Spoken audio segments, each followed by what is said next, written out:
Hello everyone, this is Dr. Aeronautics.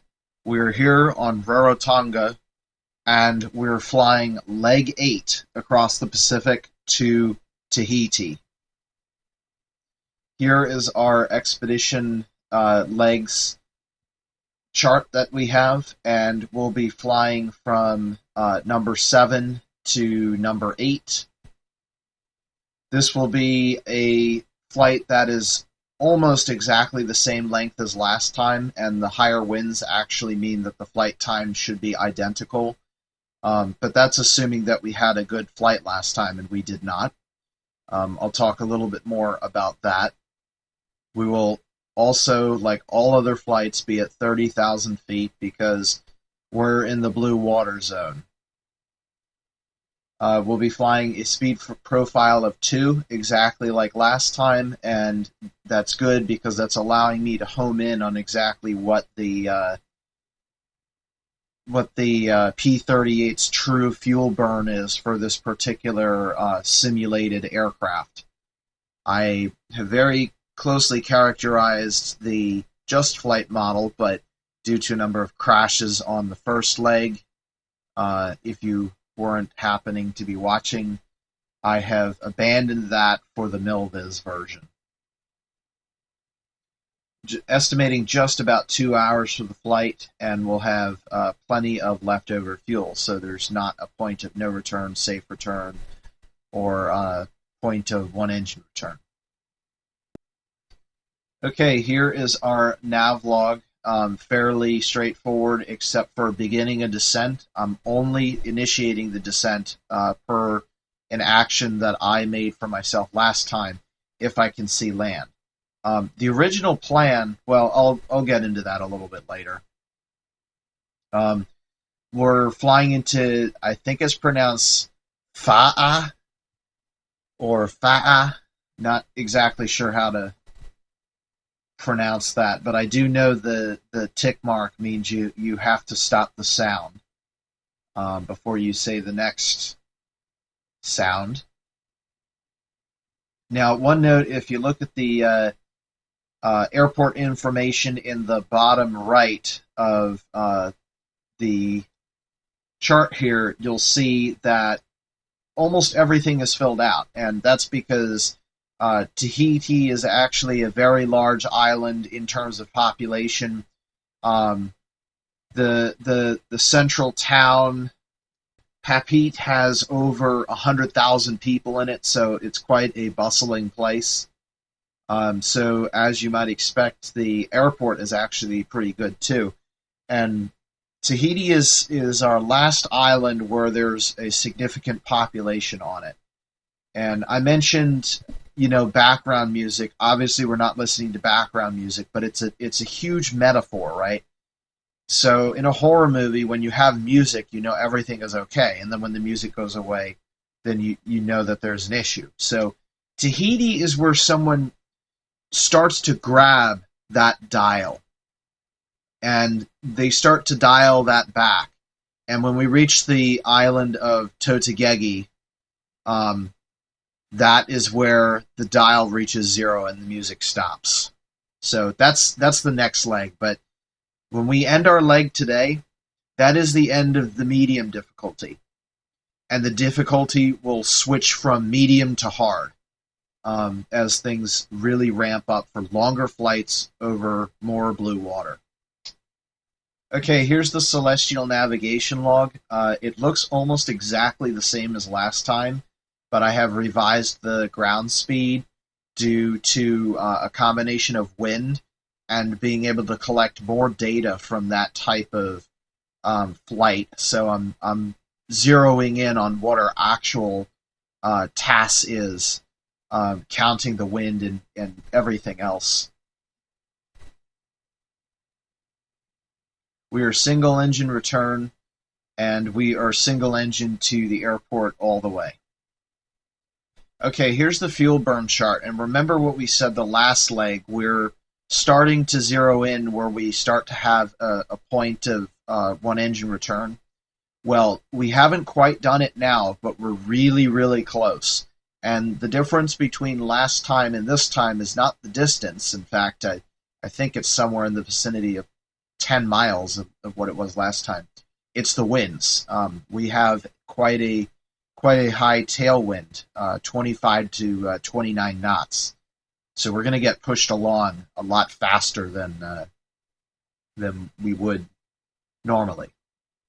And here's the landfall chart. So again, I've made a few changes to how we do the landfall, but you can see here we are getting very close to, we're going to be using Vega, and we're getting very close to where Vega becomes a latitude star and runs directly north-south. I chose Vega because I wanted the ability to fly over the satellite islands of Tahiti. The really good thing about Tahiti is it is not isolated in terms of islands. So what I did was I tried to align the beginning of descent over an approach island. So if I can positively identify that island, I know definitively where I am and that it's time to begin my descent.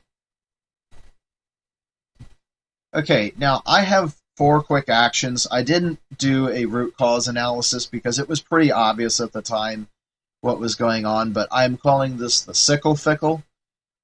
Sickle because I said that our route around the island basically looked like an upside down question mark because I was unable to correlate real time with the position. So for example, by the time I had my position fix, I was 10 miles beyond where I thought it was. So when I turned to where the fix said I was really beyond the island. And then I did that again, and then again, and then I finally spotted land and broke out of the cycle.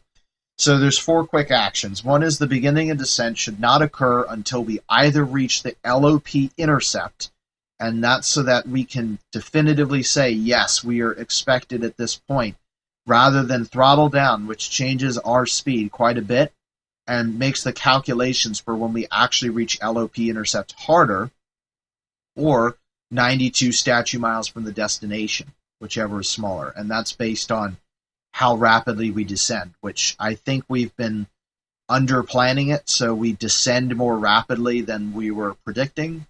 So I have said, okay, well, here's what our actual descent rate is based on our flight data, and done that. The other thing was to go back to a 40-minute pre-flight because it was a real mess last time, and we actually took off 3 minutes late, and that may have been the first nail in the coffin. I shouldn't say coffin because the flight ended. The flight ended with us here on the island just fine. The first strike, I guess, is the more appropriate term to use. And then the most important of all, don't descend until you sight land. And this is, when I mentioned it earlier, I said I was going to get into it. Oh, I'm going to get into it right now. So the whole point of my Polynesia expedition was to try to sight land. Before we had the availability of our bubble sextant here, I was literally going to try to dead reckon my way 1,000 miles across the ocean and look for an island. Now I said, oh, that's going to be a mess, so we'll just get rid of all the weather and we'll do completely standard weather, 100% clear sky, and then we have a 90% chance of getting it. And I'm like, well, yeah, let's do the math. And so what I found out was from my actual meanders and wanders, the real chance was somewhere like 40%. So at that point I realized, yeah, that's not going to happen. So I looked into the bubble sextant, but before I did the bubble sextant, the whole point was that I would fly up to 30,000 feet and have a horizon of 150 miles, and underneath of that I would be able to find an island. So here's the big takeaway, right? We descended to about 1,000 feet above the water, and at one point we got all the way down to about 200 feet above the water when I wasn't paying attention. Had to add some power to avoid going into the drink. The deal is, when you're at 1,000 feet and searching for an island, you have 400 times less the search area you do that you're at 30,000 feet. So if I were at 30,000 feet, I can see 400 times more ocean from up there than I can when I'm at 1,000 feet. And not only that, but I can actually see down between the clouds and see more surface area than I would if there were cumulus clouds at 2,000 feet and I descended below the cloud deck. That's just how it works.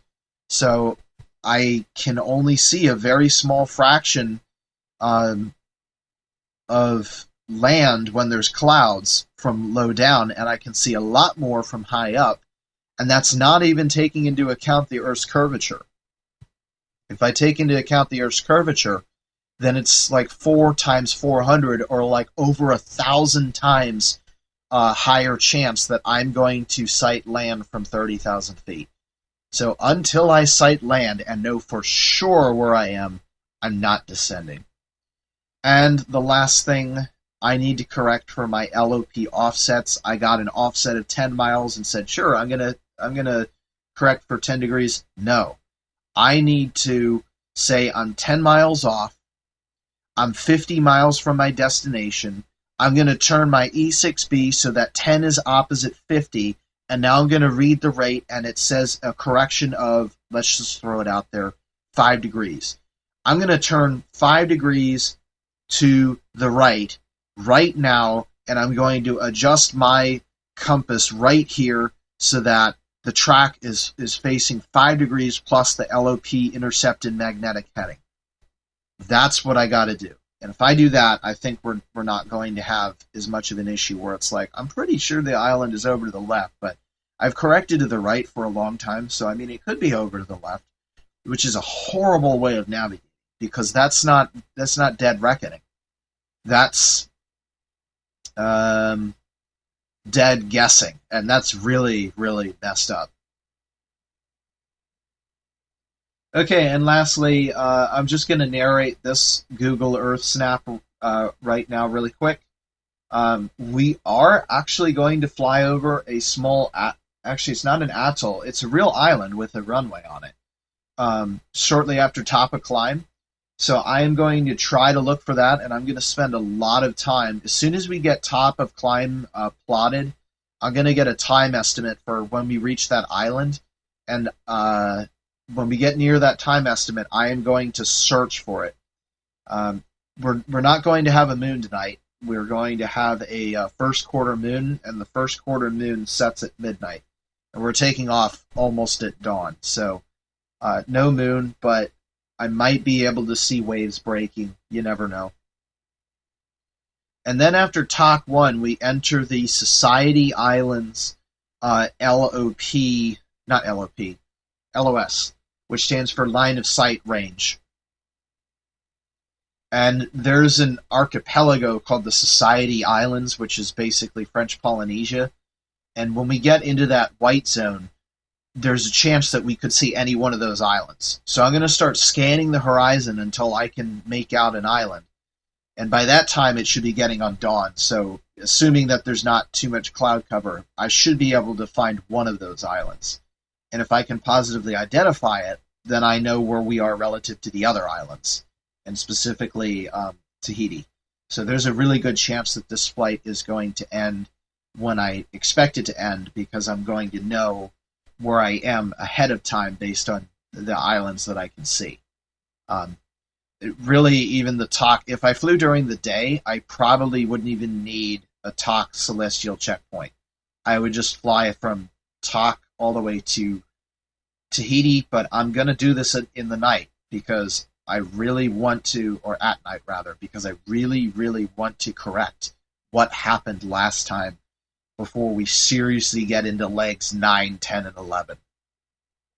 And speaking of the later legs, it's a little bit spookier this time. I mentioned that the island is really small. It's the island of Rarotonga. We're we basically have the island, and that's a third of the island, and then we have this mountain complex here, and that's another third, and basically the island is twice as wide as the highest tree that you can see there. So I guess what I'm trying to say is I am really feeling that we are out in the Pacific now. Before it was like, okay, well, we're kind of, you know, in the shallow zones, and there's islands everywhere, and, you know, Tahiti, that's the case, but not Rarotonga, and I guess technically it's also the case because that's outer French Polynesia. I think it's Cook Islands, and way out there is Pitcairn, and there is another grouping of islands out there. I guess it is the Pitcairns, but there is an island in the Pitcairns called Pitcairn, so that's a little bit confusing. But once we reach that point, it is single islands the entire way to South America. Let's get started. Okay, once again, as expected, complete darkness because no moon. And this time we're in quite a small location here. You can hardly see anything. Well, to be careful upon taking off.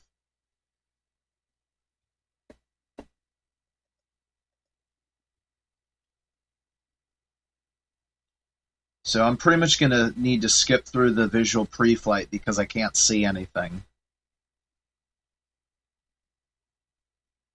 Into the cockpit check. That's interesting. They call it a cockpit check checklist. Seat secure. Headset connected. Canopy closed and locked.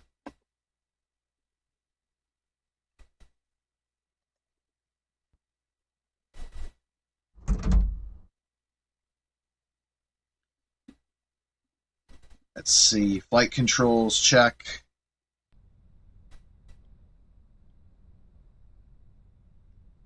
So I did look into what was going on with my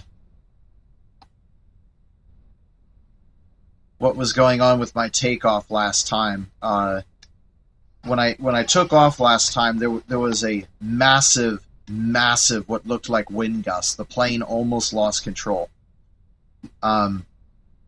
It actually wasn't the weather, and I found that out by reloading the aircraft in a standard weather condition with absolutely no wind. And I tried to take off, and exactly the same thing happened, so I got really concerned about it. And because, you know, that's like, oh my gosh, there's something really wrong. So I thought it might be my controls. So I did a test flight with the Boeing 737 that comes standard in Prepper 3D, and I used to spend almost as much time in the 737 simulation as I am in the P38 simulation right now. So I tried to take off and had the best takeoff I've ever had in a 737. So then I got really concerned because now I'm thinking there's an issue with the simulation itself. So then I loaded up the simulation again with hopes to try to figure out what more is going on, and I had a perfect takeoff. So now I have no idea what caused it. And before, I was suspecting my my brakes and rudder pedals were having issues. Well, that was confirmed. I did check the... I did try to calibrate my rudder pedals again, and what I found was that the left brake was defective. it'll apply the first time, and then the second time it'll apply like 10%, and then the third time you try to apply it, it becomes totally unresponsive, and will be unresponsive from that point forward. So I've removed braking authority from my rudder pedals, and that's now controlled with the joystick here. So I just tap the joystick button to put the brakes on. Okay, propeller selectors, we're going to switch that. Mixture control, idle cutoff. So we're basically going to have to skip right through how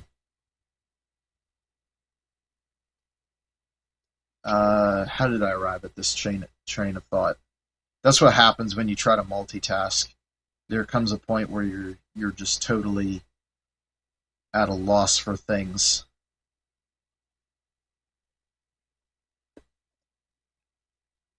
All right, gun switches off. Wing flaps are up and the switch is in closed. Aileron boost, that's on. And we're going to check the hand pump right here. That's working.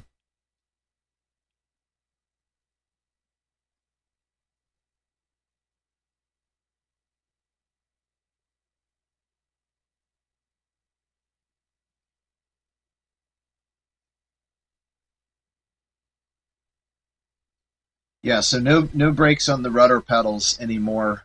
That's controlled from the joystick. And now I have a feeling when we actually do our takeoff, things should be a lot better, actually. Because there is not a condition where we're going to come off and start sideswiping. Now, I did figure out a procedure before it went away of how to take off if we start running into that issue again. What we're going to do, if that happens again, is try to get back on the ground if we can safely, and then accelerate to 150 miles per hour. And then once we get to 150 miles an hour, or if we've been stuck in the air, a lot of times I've been forced back onto the ground. So if we do stay aloft, then the plan would be to just stay in ground effect until we get close to 150 miles an hour. And then as soon as we get to 150, hit war emergency power and go up at a 45-degree angle. I've tested it, and yes, even though that's going almost space shuttle, you can actually do it. It is possible to go up that steep, and we'll just get away from the ground as fast as we can. And once we get a few hundred feet above the ground, that weird behavior just totally stops. But I'm hoping we're not going to have that issue this time. But I am going to be on the lookout for it. All right. Now this is the startup engine checklist, and I'm going to really pay attention to going through this because every time I've been making a mistake on it somewhere. All right, so we're going to prime the engine.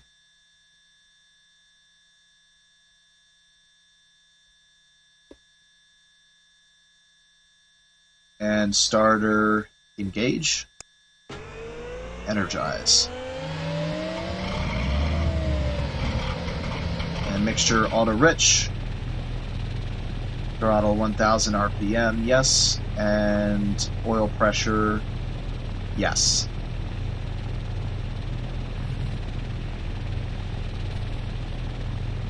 Fuel boost pump off.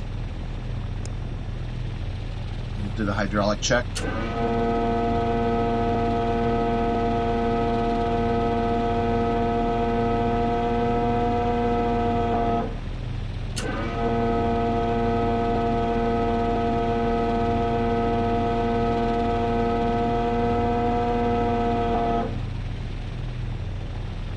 Okay.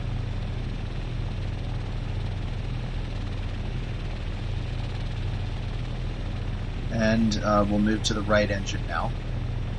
So we'll go right magneto to both. Right generator on.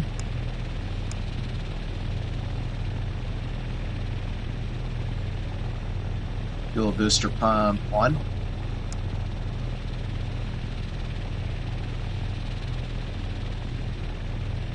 Prime the engine.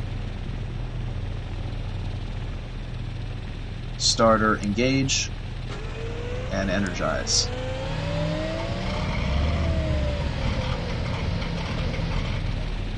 Okay, mixture auto rich.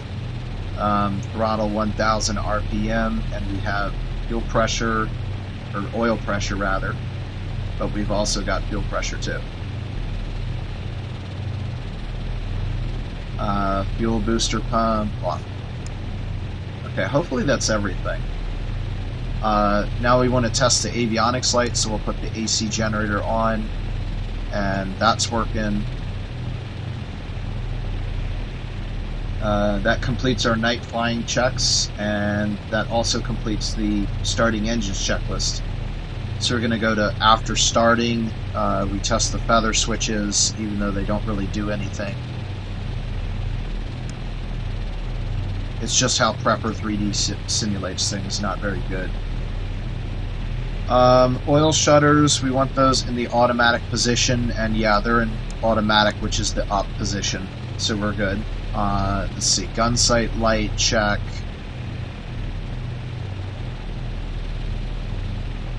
One of these days I'm going to get it.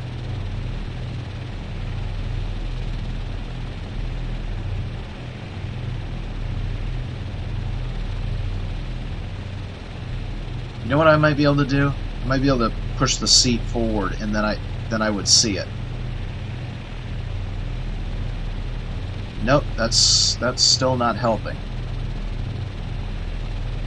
There it is. Okay, so it's just a little bit down and below. There it is. Now here's the real question. I turned it on, now to turn it off. There we go. Good. Alright. Fuel warning light, can't test that because we have full tanks right now.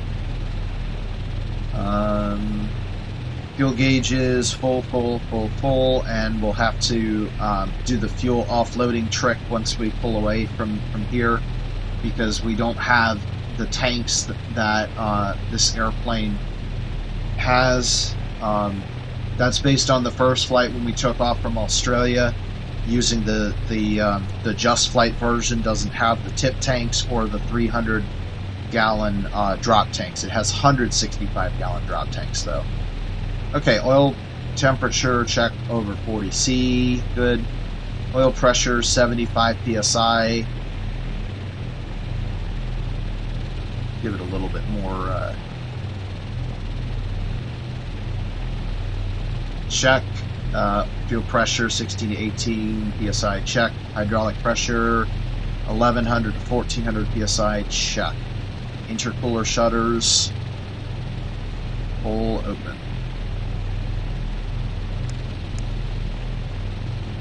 Lights as desired. Okay, so we're going to turn the...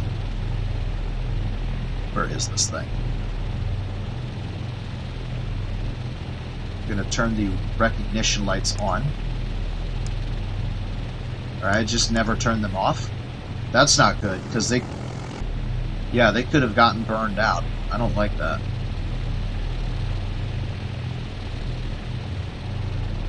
Not to mention draining the battery.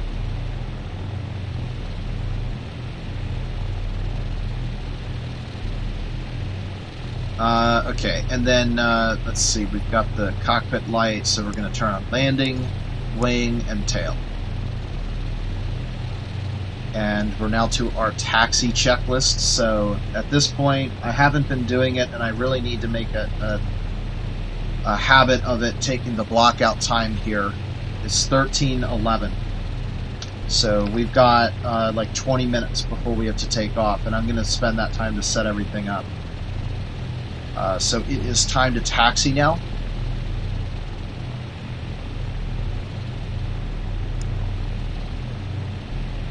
Go ahead and turn everything on dim here.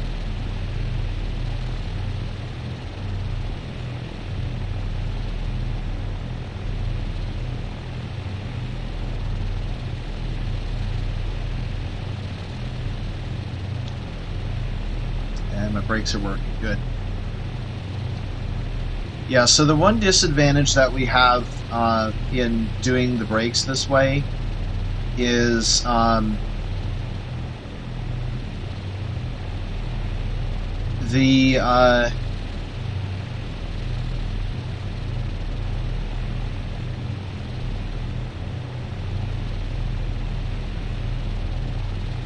when taxiing, we're going to be unable to stomp on one particular brake to make us brake faster, but the nose wheel actually turns really, really, really good. Okay, so the weather report says that we should be using runway 8 for departure, so that's going to be a long taxi down the runway. We are facing, looks like the opposite right now at about 226, so that's the direction we need to go. So we'll take a left turn and then a right turn when we get to the runway.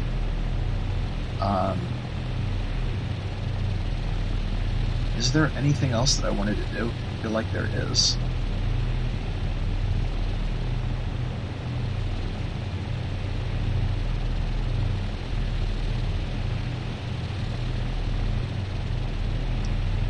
Alright, whatever.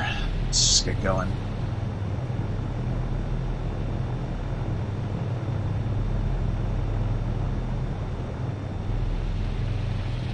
Yeah, see, I was able to make that turn even without using the brakes, so it's not a big deal.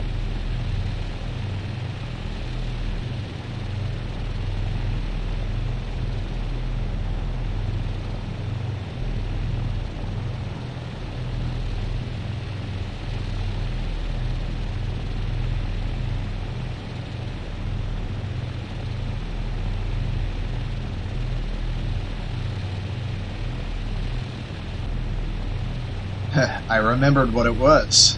I was supposed to check that I was still recording.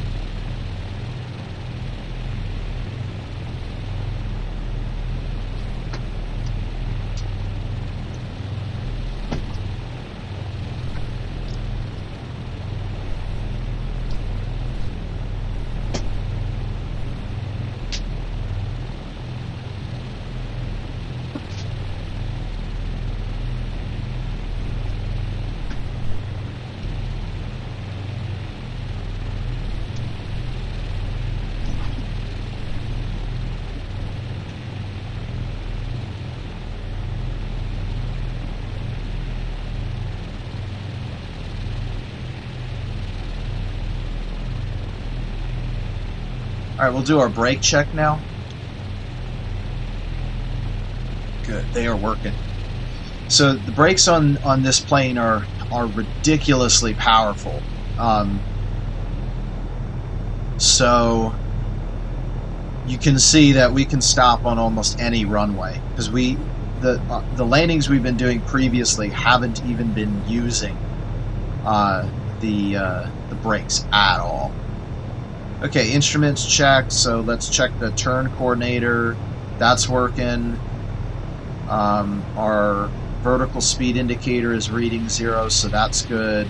Our airspeed indicator, well, actually, I don't think it can ever read exactly 0. It's always going to read just above 0 until you get to like 40 knots. And then, oh yeah, we need to fix the tanks. I almost forgot about that.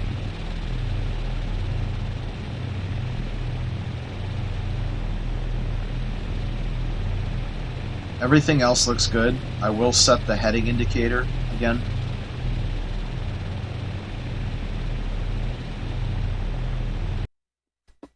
Okay, so this is what I was talking about. We don't have tip tanks, 0. 0, and the external tanks are 165 gallons. So we should have 636 gallons, and that's how much we've burned since leaving the pump. We're good.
You know, this kind of underscores the absolute need to pay attention when you're taxiing. I looked down to read a text message for not 5 seconds, and now I have no idea how I got to where I am. Well, that's good. The wind looks like it's just about flat. What?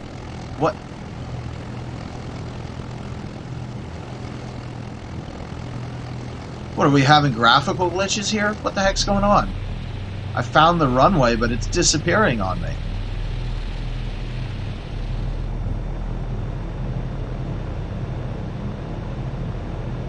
And it does also confirm that 8 is the right one to use. I mean, I can... Okay, there we go. I was going to say, I can deal with... Please don't do this. This is going to make it so hard. This is going to make it so hard for me to find the runway when I'm trying to land. Come on. Don't do this to me.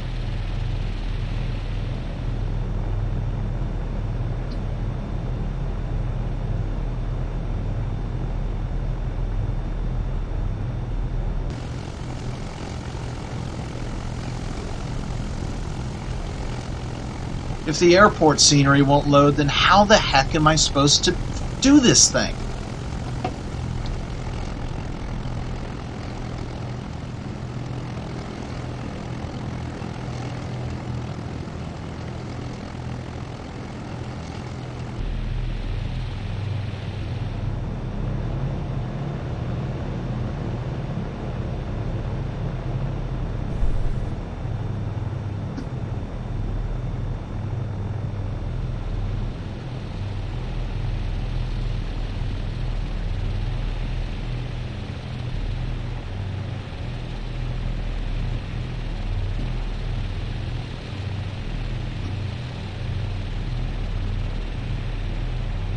Wow, that may have just been the scariest glitch yet. How are you supposed to land on an invisible runway?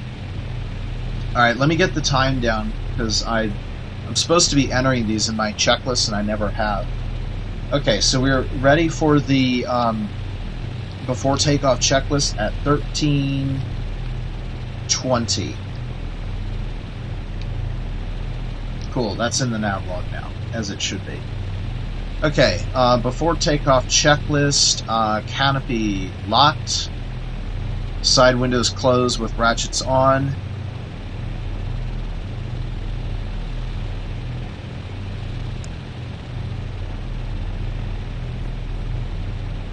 And we've got plenty of time to fiddle around.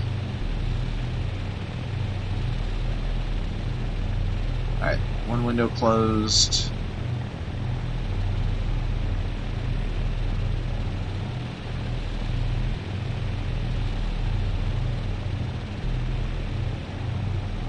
Two windows closed. Okay, and I'm going to save. Really don't like this simulator behavior. Alright, rudder and aileron 0, 0, and trim 1 to 3 degrees back. Fuel selectors going to reserve. Well, actually, we should be already in reserve.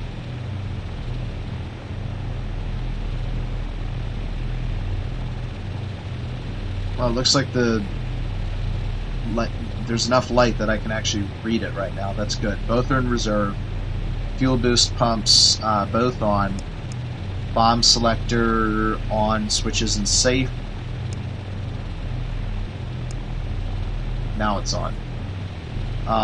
Prop governor full forward. Propeller switches in automatic.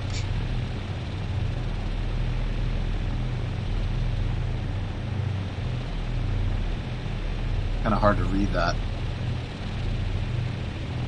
I've been skipping this, and technically you're supposed to do it, so getting a little bit confused in what's what.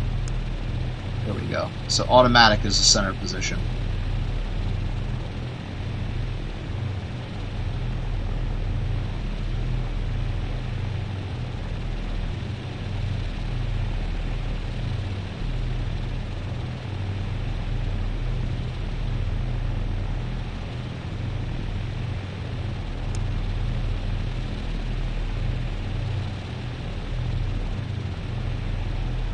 Mixture full rich, heading indicator set.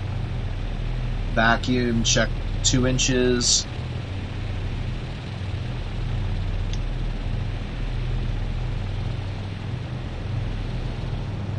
Good. Generator switches both on. 1, 2, 1, 2. Okay. Coolant shutters, automatic.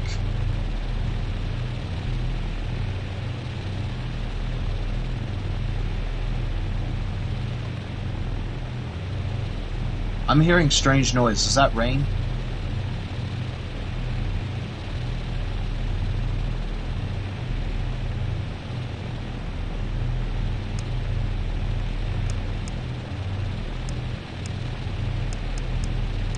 The middle position is automatic.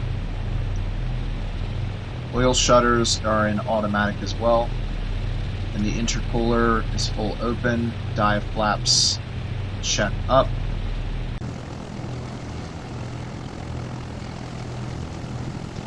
I'm hearing rain.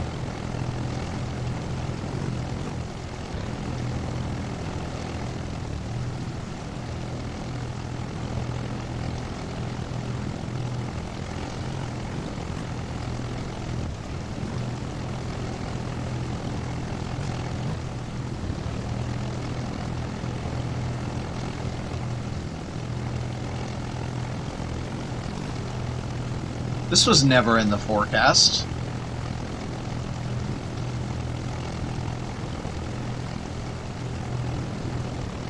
Alright, dive flaps look like they are up, and the wing flaps are up as well. And they're in the closed position, yes. Aileron boost is on. Landing lights as desired. They're on, and the lights as desired. Very strange that I have 2 entries there. Alright, we're going to do the run-up checks now. These should be a little bit better now that we have better braking control. So we're going to hold the brakes, bring the engine up to 2300 RPM.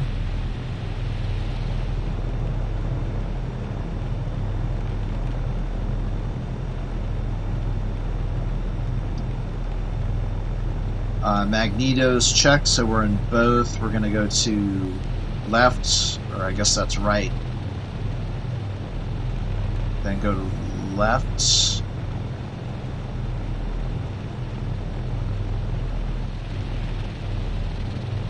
There we go. Back to both. And then the right engine. Going to go to left.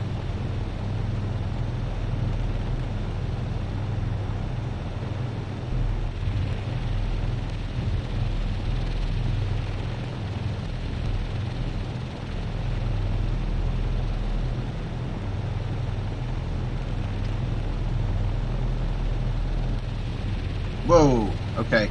So for even the mouse wheel, like even one tick of the mouse wheel. Okay, one put me there.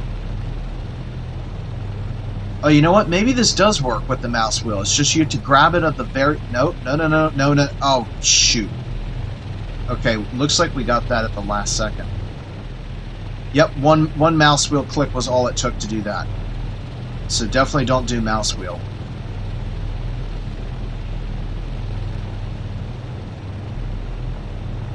Okay, back to both. We're good there. The next thing I'm going to do is check the prop governors. Let's see, I'm supposed to do this one at a time.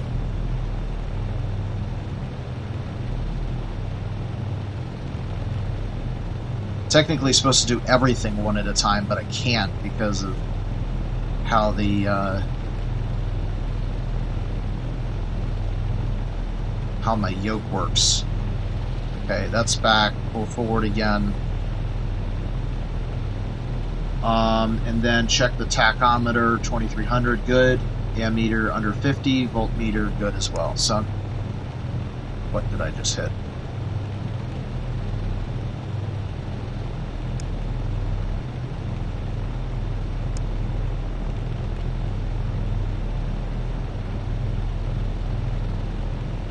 let's try that again just to make sure it's still working.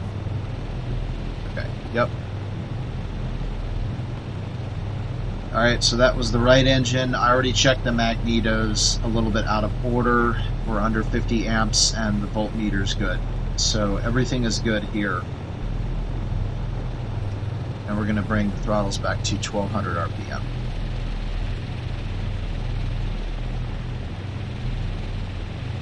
And release the brakes.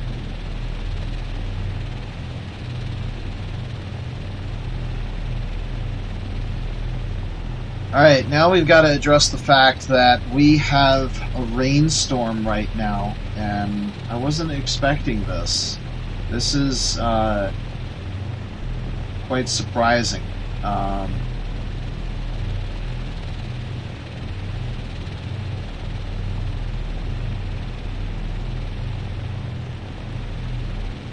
Well, the METAR is saying that it's IFR, and technically I'm not supposed to check this stuff once I take off because I'm simulating things as they were in the 40s. Taking a look at the weather report here, with 40% probability temporarily from Saturday 12 to 700 visibility 5 kilometers, shower rain, clouds broken 1500. Yeah, hopefully this is just a quick shower and it blows away because, well, actually there are other islands that I can't land at. So, you know what, I think if this were like Easter Island, I would dare not take off. But because there's actually quite a lot of airports in the Society Islands, and also the airport of Milwaukee is going to be directly below the flight path as well. So given there's so many options, and right now Tahiti is showing almost clear, 2 knots, clouds few at 2000.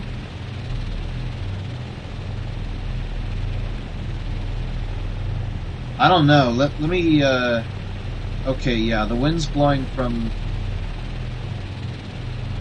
west to east. I think there's enough alternates that if something goes wrong with the weather, we can do it. So, I'm not seeing any lightning, so hopefully I'm not going to be too concerned about major precipitation and updrafts. I'm also not seeing rain streaks, so to that I mean the wind is not too bad.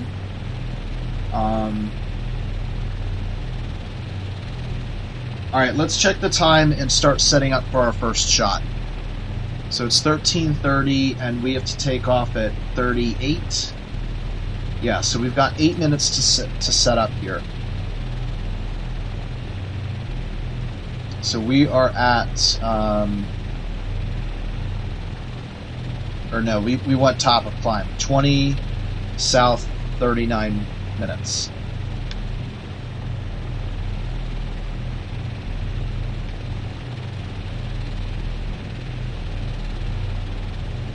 And then our longitude is going to be 158 degrees, 25 minutes. And let's see, we want UTC. And we want horizon to zenith. And let's see, our current time. Wow, we're almost doing this in real time. This is about an hour off from the actual time in the simulator right now.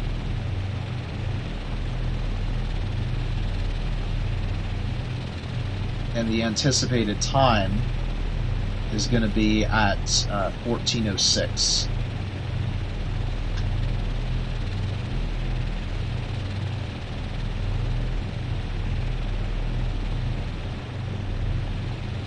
Alright, so let me check everything again. 14:06, yes, that's top of climb, and it's at 20:39 south, 158.25 east.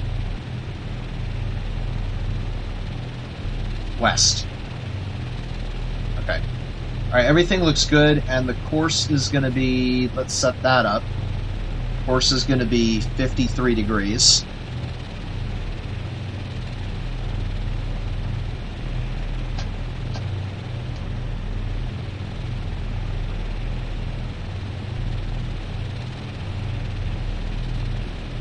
Actually,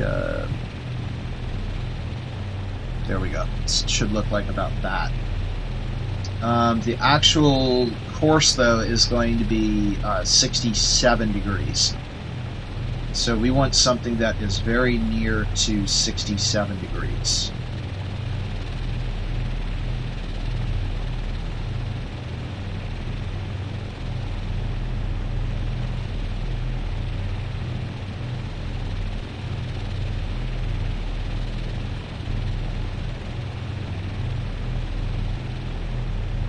We can use Altair, I think. So we'll say object, well, the type is talk. Object Altair time 1406. And then azimuth is going to be 252 minus 180. So it's going to be 73 degrees, counting the rounding. And then the elevation is going to be 18 degrees, 25 minutes. Alright, how much time do I have? I think I can do this. Alright, so it's going to be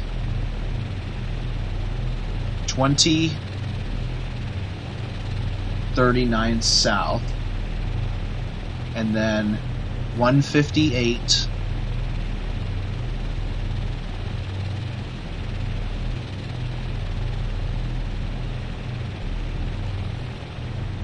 .25 west. Wow, these numbers are going to be exact, except for the azimuth. 73. Because, you know, this thing only rounds to the nearest 5, and then the elevation is going to be 18 degrees, 25 minutes. So this number is exact, this number is exact, this number is exact, this is the only one right there, the azimuth, where it's not, it's actually some decimal fraction of that. Well, that's not true. This is actually off by 1. So, never mind. 73 degrees, 18, and 25. Okay, so if I add 90 to that, 73, so 163 would be our other star.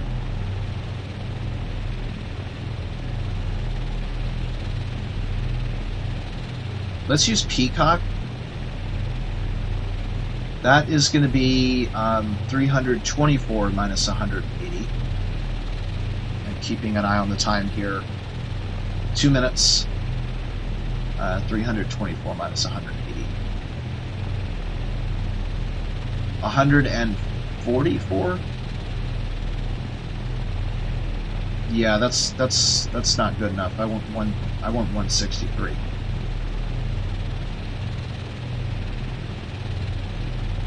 Atria. We'll use Atria. Altair and Atria.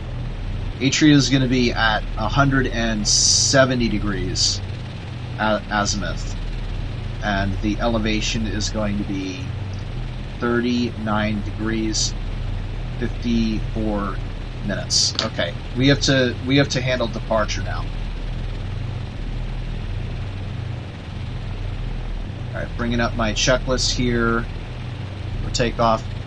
We're down to 30 seconds. No, I'm thinking of this as a shot time. We're below a minute now. So this is one way. Once we take off, we're probably not going to be able to land. because of the weather. And I'm also going to be very alert for possible issues with taking off, like what we saw last time.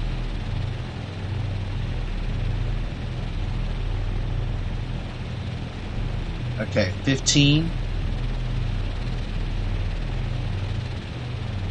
10, 9, 8, 7, 6, 5, 4, 3, 2, 1, 0.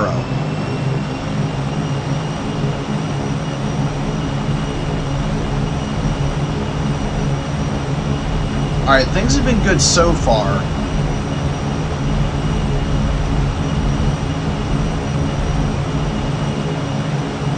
Nope, nope, it's doing it, it's doing it.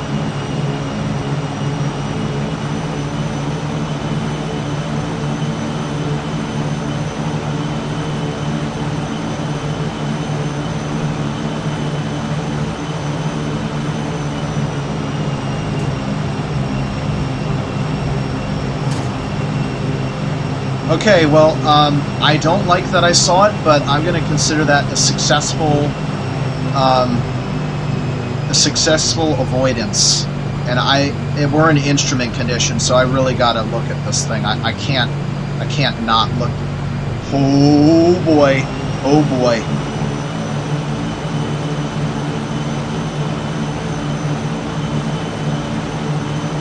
I don't know if you guys saw that. I'm glad I did, because, man, my face was in the cockpit. I totally forgot about that mountain right there. We nearly went into it. It's double distractions. These poor engines.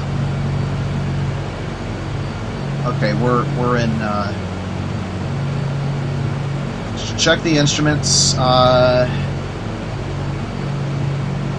Manifold pressure, RPM, oil temperature, oil pressure, fuel pressure, carburetor air temperature, coolant temperature, ammeter, voltmeter, we're all good.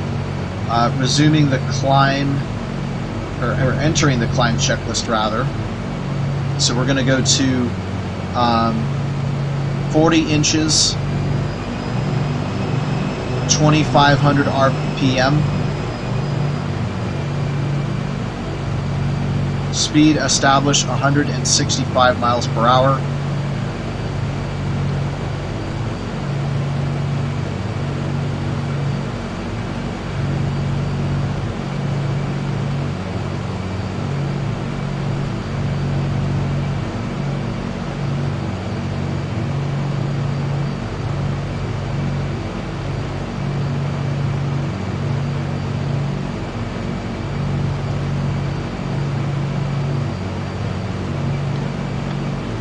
Okay, it looks like we might be breaking out of the clouds. I think I see Cirrus up there, but I still don't see any stars yet. Maybe we're not out of the haze yet, but we're out of the clouds. Okay, we are high enough now that we don't have to worry about anything. So I'm going to turn back on the course now.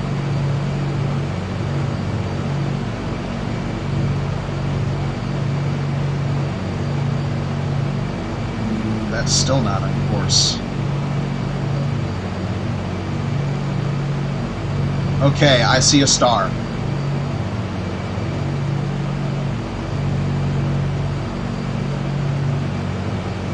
Okay, we're out. Cool. That wasn't too difficult.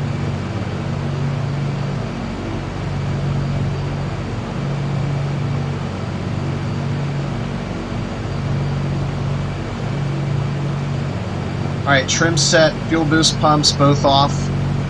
Well, let's check our altitude. We're at like 5,000. Off. Landing lights off for sure, because those are actually going to make our visibility problems even worse. Recognition lights as desired. Those are on. So we're good until we reach 12,000 feet. And I'm going to start copying in my information for the celestial checkpoint top of climb.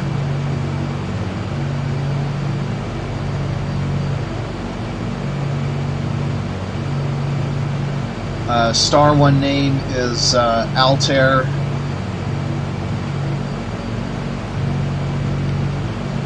Azimuth is 73 degrees. Altitude is 18 degrees 25 minutes.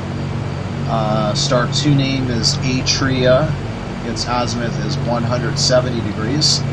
Altitude is 39 degrees 54 minutes.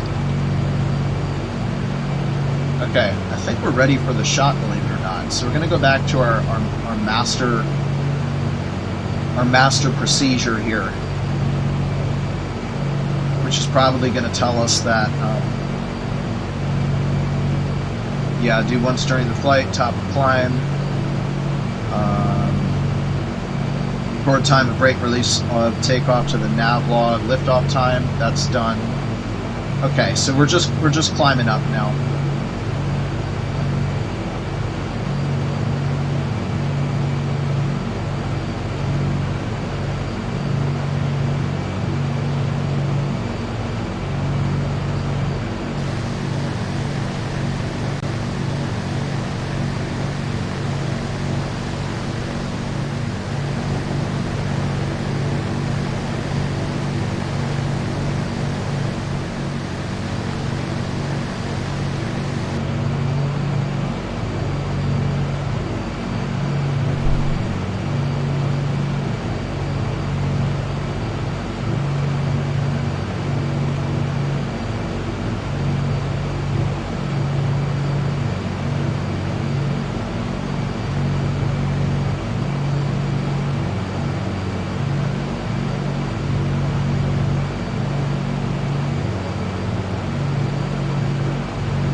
Okay, there's 11,000 feet, so this is close enough. We're going to continue the checklist now. Fuel boost pumps, both on.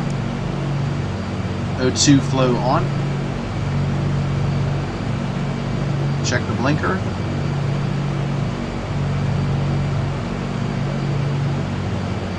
And I see the blinker. O2 pressure check. Okay, everything checks out. That's it. So I'm going to load up the cruise checklist next, and we're just waiting for top of climb.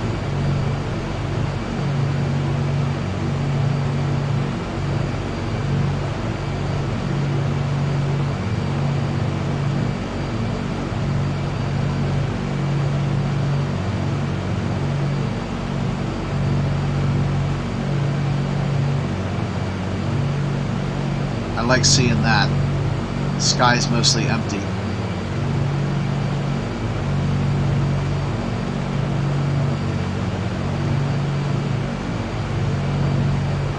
The weird thing though is I'm still not seeing very many stars.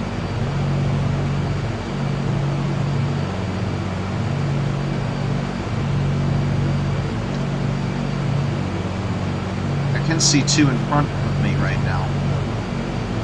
3, 4, 5. But when I look over here, I'm not seeing any. But I think we are still kind of low. Yeah, we're only at 13,000 feet, so like I said, I'm really hoping that our altitude is going to be our strength here in terms of getting away from this weather. Like I said, I did not think it was a thunderstorm, so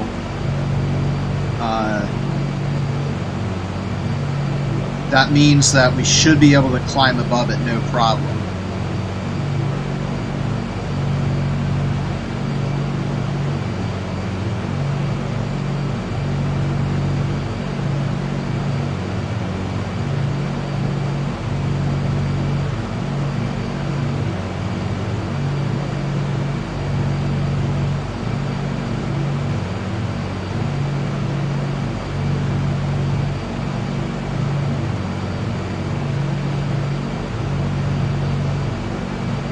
See how we're doing on time.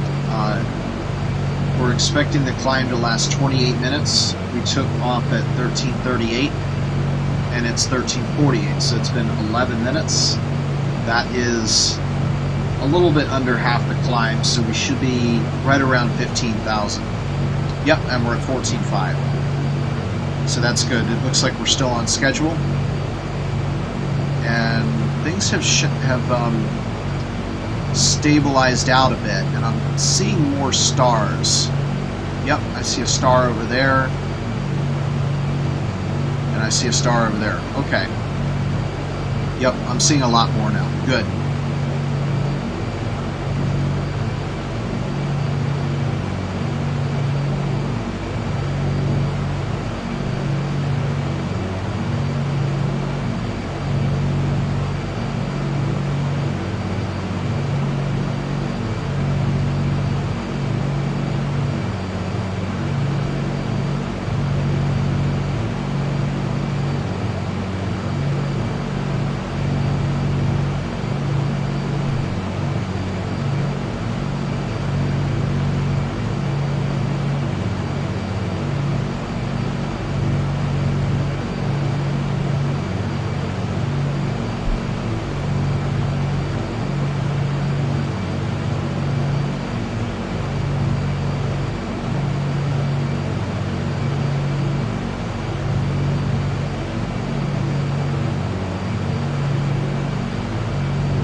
You guys ready for alternate reality segment?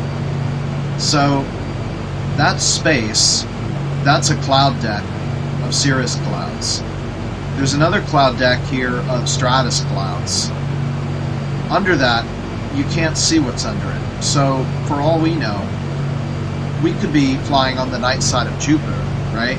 That's space. And then as soon as I say it, here comes the weather update. I was going to say we got space, and then we've got the ammonia cirrus clouds, and then ammonium hydrosulfide, and then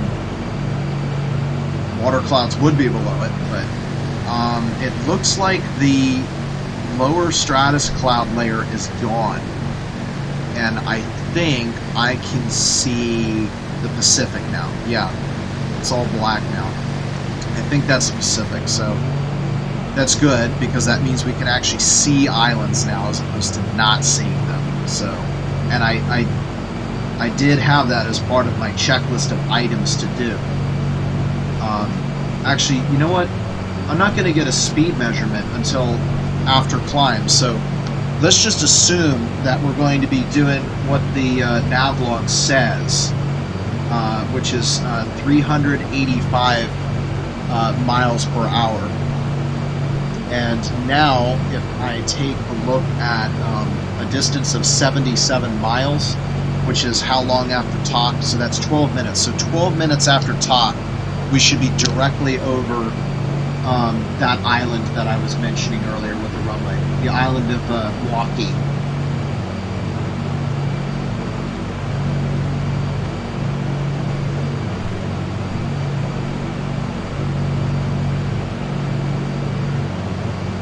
Status-wise, looks like we might be about 20,500 now. So we're 2/3 of the way through our climb, which lasts supposedly 28 minutes. So that means, yeah, 20. It should be about 18 to 19 minutes after takeoff.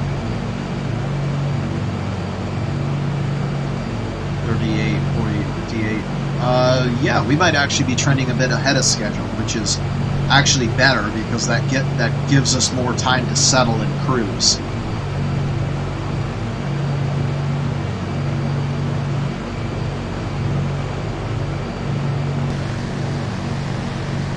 You know, it's really weird. That ominous blue glow that was present last flight is not present right now. I'm wondering why that is. I mean, the moon's not up, so, and the sun should be at about the same angle, so why is it so dark?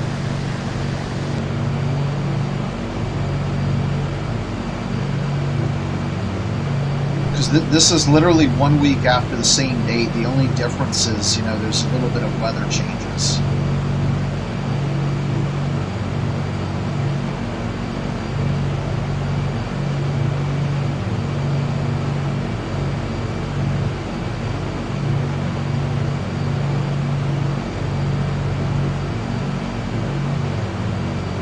Oh yeah, and one more thing that we're changing from last flight is I was obsessed with where Point BOD is.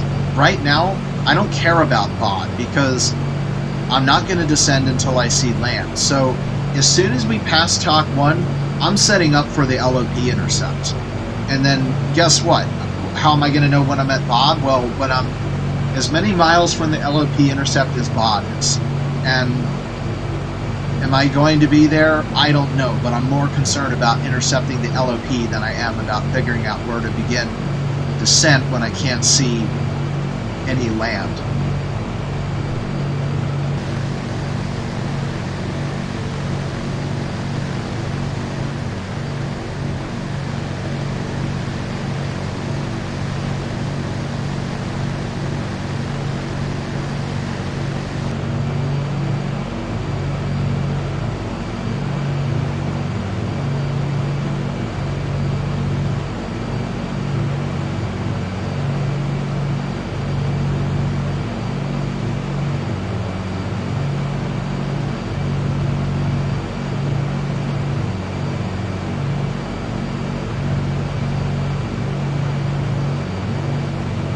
Check that compass heading to make sure that we're that's showing about 55. That's probably more like 53.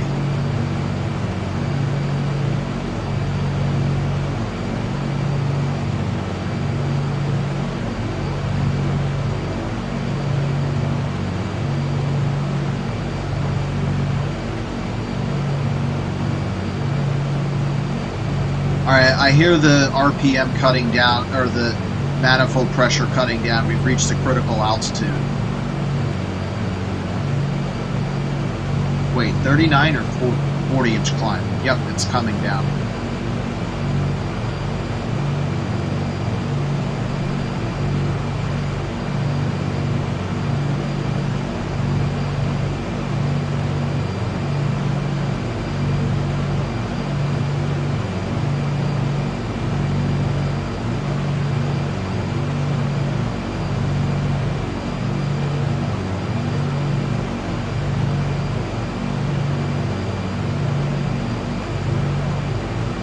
Now, on the Just Flight aircraft, I would know exactly how much to trim down from climb to cruise, so I'm going to try to count the number of swipes that I take on my yoke of the trim to figure it out.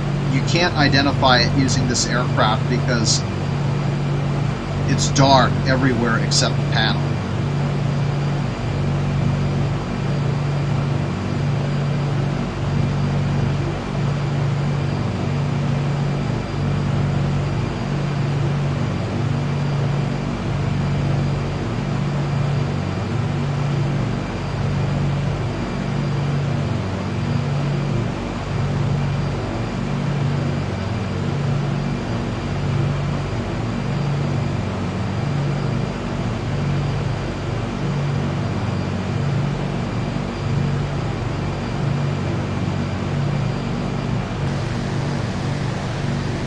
It really is amazing how much of a difference there is in sight between 20,000 and 30,000. I mean, how much extra land you can see.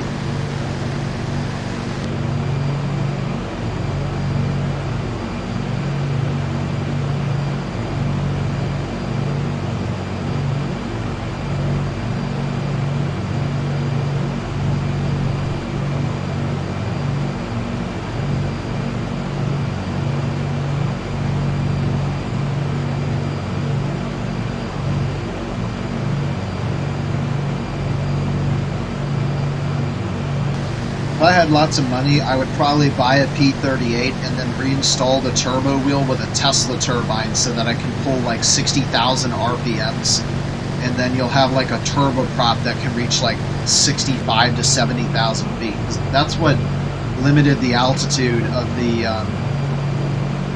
P38, was how fast the turbo wheel is allowed to spin. When it can't spin any faster, the engine can't get any more oxygen, and then it slowly starves of oxygen the higher you go.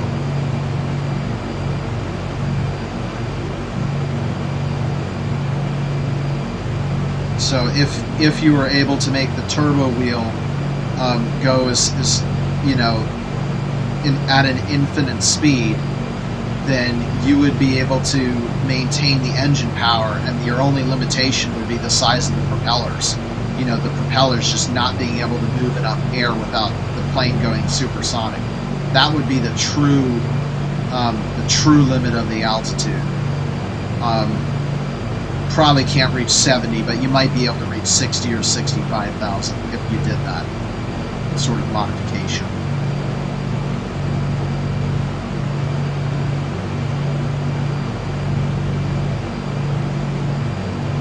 Alright, we're almost there, and it's 02. So we've got 4 minutes to go. Should be right on time. Yeah, we're at 28.5. We're almost done.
Okay, that's 29.5, so we're going to set right around 39 inches, just above it, because that's going to come down as we get all the way up to 30. And we're going to bring the prop down to 24.50, and I'm going to swipe... Oh, we're actually descending.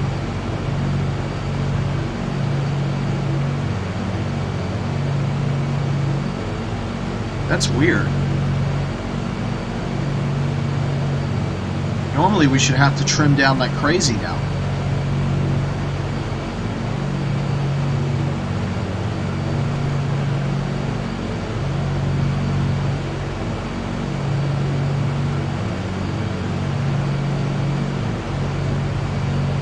Whoa, something's going on here.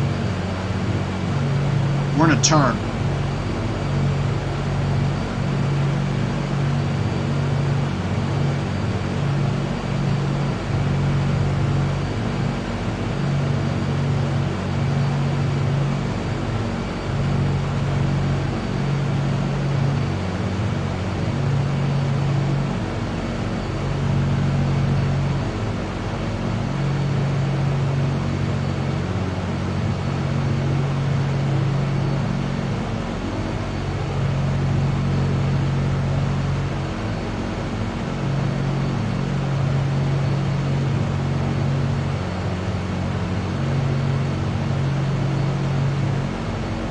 You gotta really watch for stuff like that when you don't have an autopilot.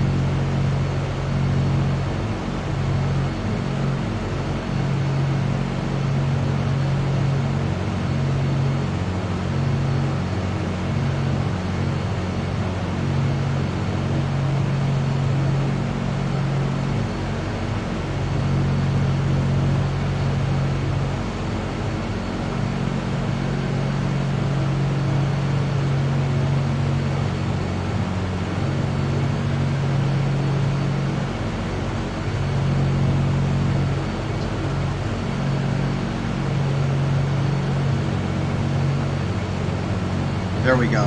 Now I'm starting to get a need to trim down.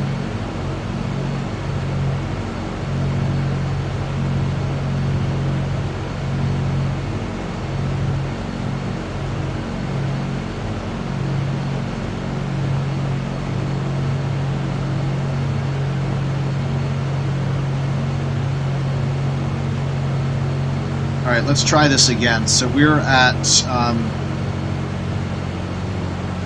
30,000 feet, right around, yeah, 30,700. So we can go up to 39 inches now, and we're at 2450. What is going on? We're in our bank again.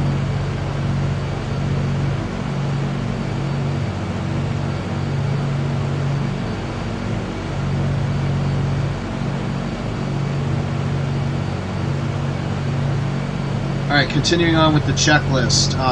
Trim is desired. Working on it.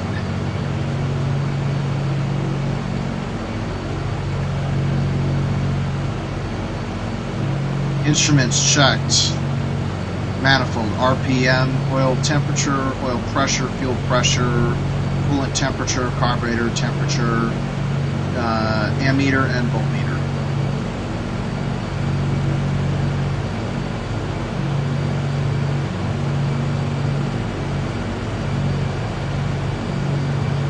There's some really weird stuff going on with this aircraft dynamics, both when taking off and when flying at altitude. We're finally accelerating now.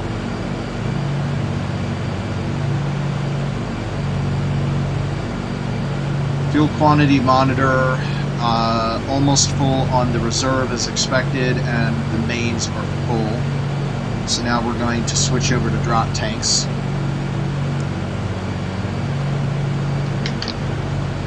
So at 1408, main to drop tanks, and I still haven't been able to get my sight off because, and then we do our intercooler shutters,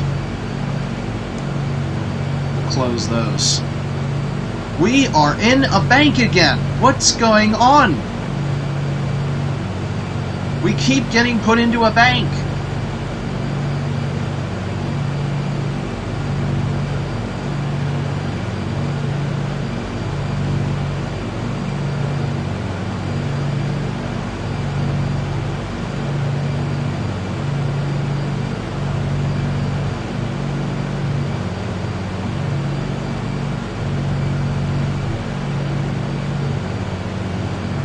we got it right there. So that's going to be, we'll call it 1408 since that's when I set it. So actual time of the shot is going to be at 1408.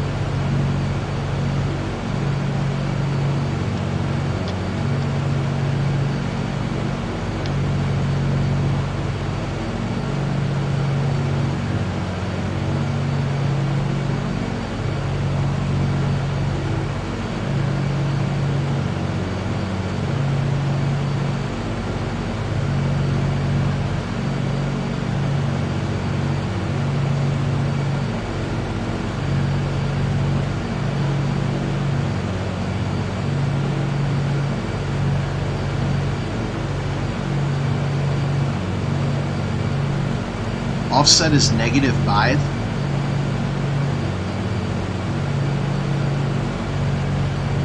That's weird. So I thought because we'd be late that, you know, we'd be ahead, but we're not. We're behind. So 73 minus 180 is going to be 253 off 5 nautical miles, and then minus 90 is going to be 163. Alright, dragging that line out on Google Earth. Save. Talk speed. LOP. Click OK, and we'll plot it over here as well. Okay, and now the second star, Atria, is going to be at 170 degrees.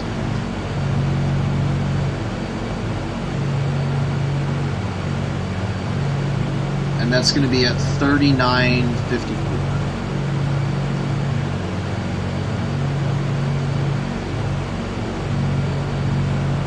Okay, check the offset. I have not recorded the offset. -5.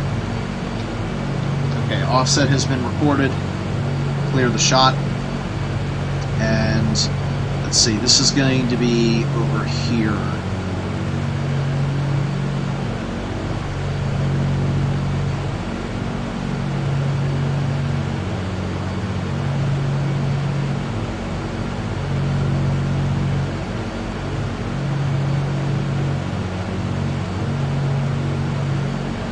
Oh, that's not good. That's showing we're way off.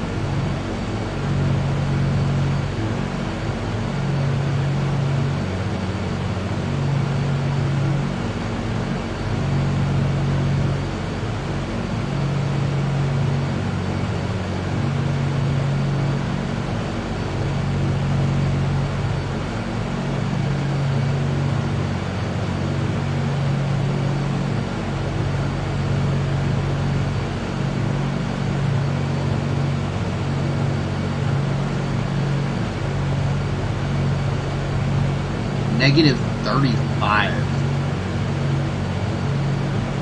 at 350. Okay, well the good news is that's actually going to get us closer to some islands. So that's going to be 80 degrees for the line of position. Save TOC course, LOP. And we're so far off that I actually have to extend my speed LOP. Actually, it's not too crazy when you look at it in the grand scheme of things, but the green is where I plan to be, and that's where we actually are. So that's a big offset, but it's not on a relative sense compared with our other flights, but it's not crazy in an absolute sense.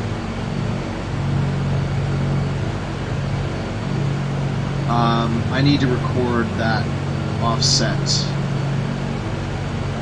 So we'll say 1412 minus 35.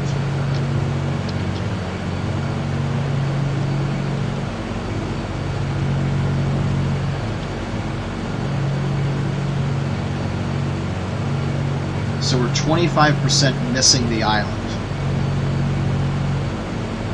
of Tahiti. And let's reset here. We're on to the next leg. So TOC was not on time. TOC was, well, that's five miles. So that's 1 minute. So we're going to say TOC occurred 1 minute after we took our actual shot, which was 14:06.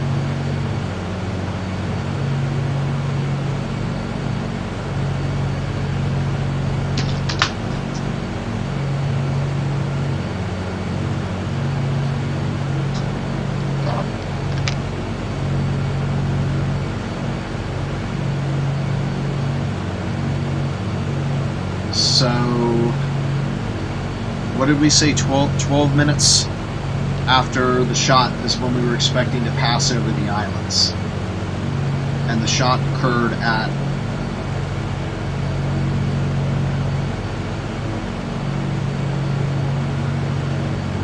14:08. So at 14:20, that's when we're going to be expecting to pass over the islands. And I would really like to see them because they would help me confirm my suspicion that I'm way off.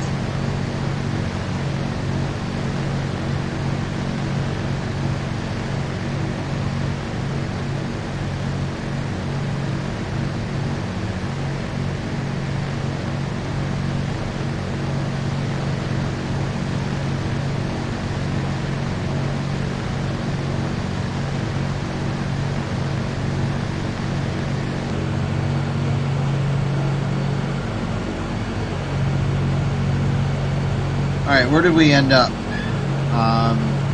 Looks like 31,000. That's close enough. I'm not gonna go crazy about that. Alright, let's go to the long procedure. Heading indicator is good, although we should probably level the wings now. Airspeed indicator, 210 knots, so let's see, grabbing the E6B here and converting, let's see, minus 10, minus 20, minus 30, 4 degrees. And an indicated of 210 means we're doing about a ground of, or a true of 350.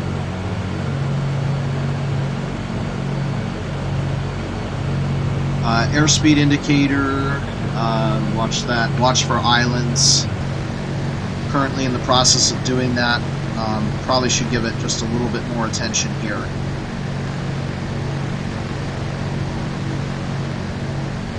Because I do really want to see them.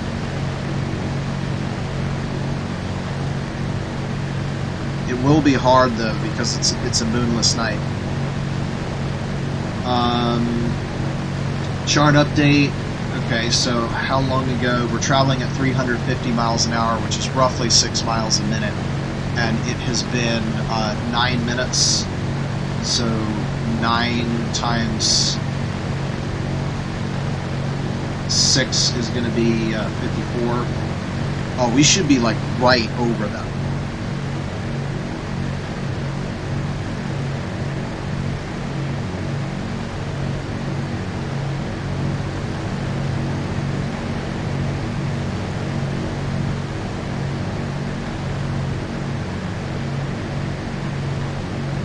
We should be right smacking over them.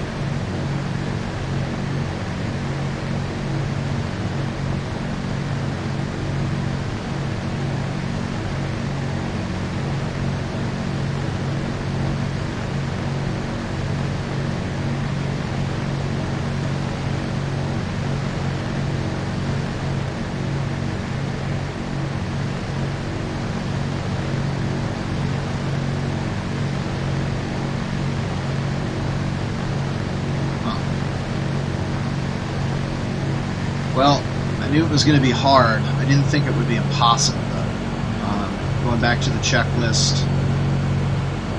Consumption rate in gallons per hour, 115 gallons per hour. Total usable non-reserve fuels, so 15 gallons Started at 629, 15 for the climb, and we're burning 115 per hour, and it's been roughly, we'll call it 12 minutes, since that's when we started leveling off up to the top of climb. So that's going to be a fifth of 120, or 24 gallons. So, no, fifth of 100, yeah, a fifth of 120 is 24 gallons. So that's going to leave us with 590 gallons. Amount of fuel consumed is 24 plus 15, or 39 gallons. The amount of fuel remaining with reserve is 590, less reserve it's 540 gallons. Total distance flown is going to be 54 miles plus the distance to reach top of climb, which is 92 statute miles. So that's 146 miles. The distance remaining is going to be 146 subtracted from 729. So that is like 580 some. Interpolated position, I think I am roughly over Meteoro Island right now.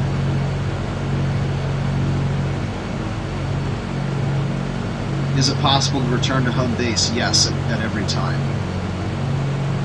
Okay, on every celestial checkpoint, take shots at absolute times, yeah. Update the fuel chart by plotting distance flown versus time and cross-checking with the tank gauges, right? That's not going to tell me at this point because I'm still on mains. And we want to calculate true altitude.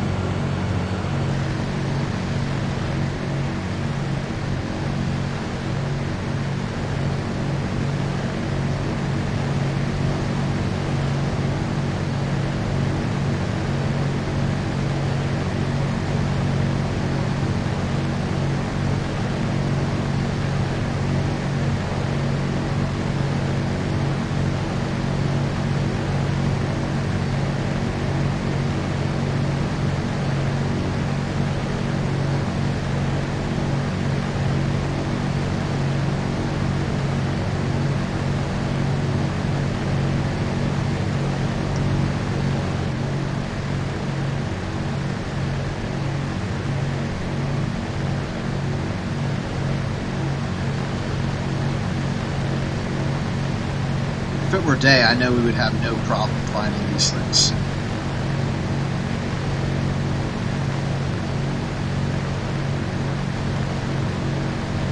Alright, I give up.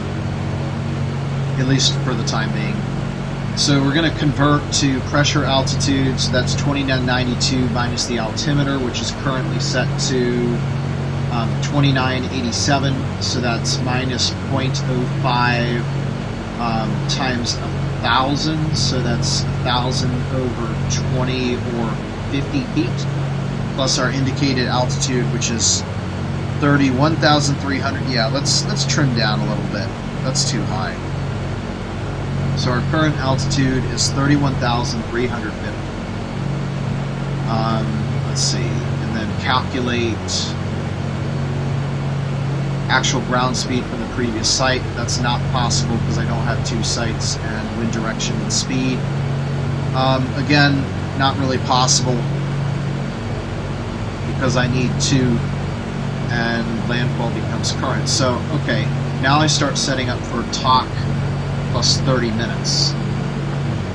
So that's going to be at 1436.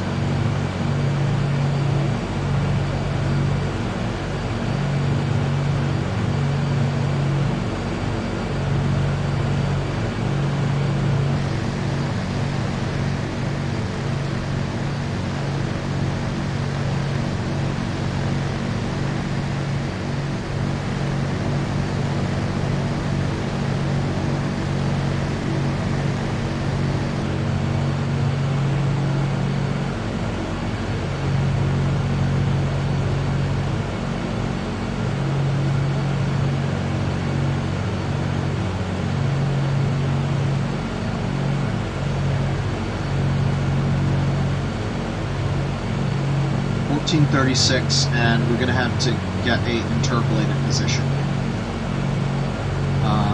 That's going to be roughly 180 miles, so I'm going to say that we're going to be at an assumed latitude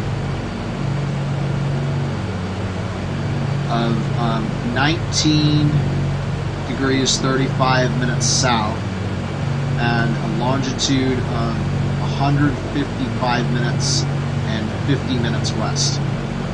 So this is with respect to the course. So I want to see where course is relative to where we are, and most likely it is going to be a little bit off, and we'll have to make a correction.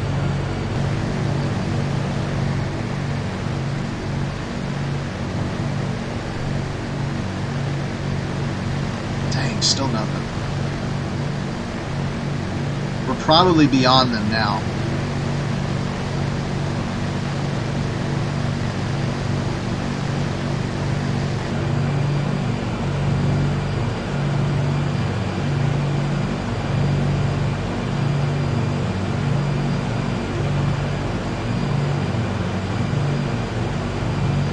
Yeah, right around here is where we want to be, 39 inches. Right about 30,000 feet.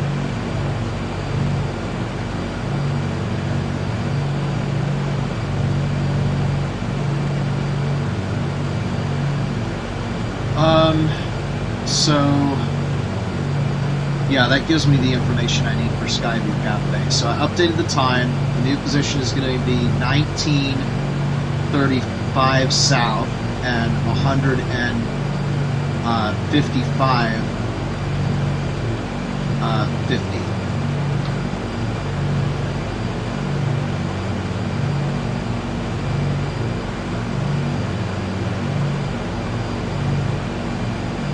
So I think we're all set up now. So let's see, our true course is going to be 66 degrees. So I need something that says 246 is what we want for Altair's looking really good right now. Altair is at 248, which is an azimuth of 68 degrees. So that's almost a perfect speed start. Elevation 27 degrees, 42 minutes. And then 66 plus 90 is 156.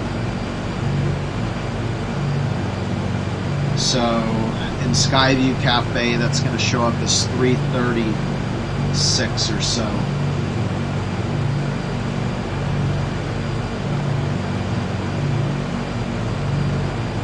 Is that right? 66 plus.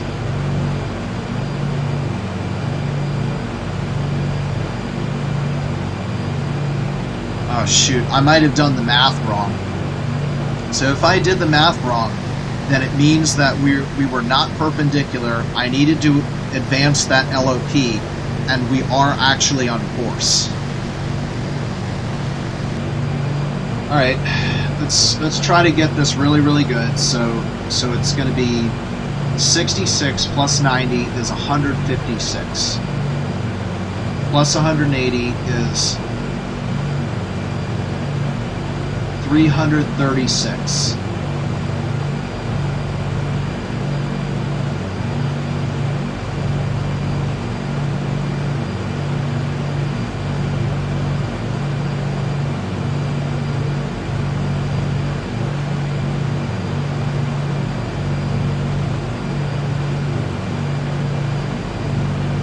All right, let's go with Beta Ara, and that's probably a southern constellation because I don't even know what constellation that abbreviation refers to. It is at 342. which is going to be at 72 degrees and 172 degrees. And an elevation of 50 degrees, 59 minutes. Alright. Did I get the offset?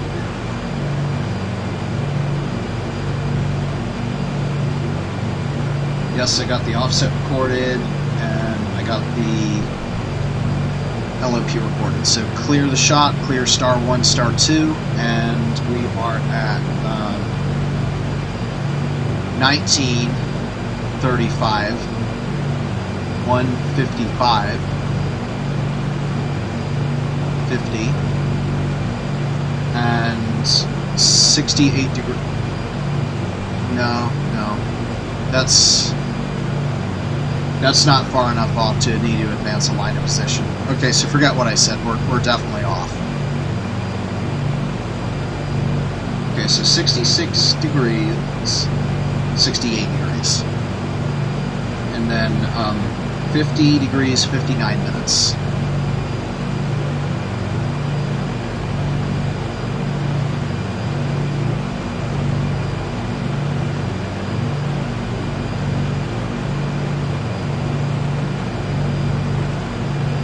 All right, 1935, 155.50, and both of those are minus. I should be seeing the minus sign. And then 68 and 50, 60. Cool.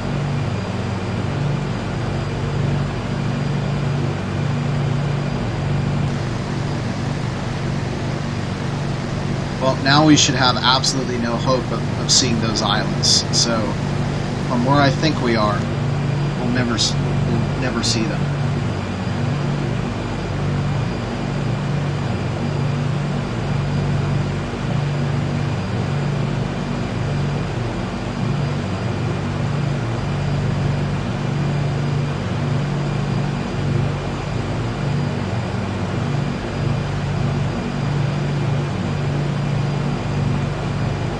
Alright, so I want to get back onto... I have instructions to take shots at absolute times regardless of positions. And we were planning on a first shot at 14:06. It happened at 14:08. So 14:36 is when this thing is going to happen.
Okay, looks like we finally settled out at 29.4, 29.5. So this shot will begin at 35.30.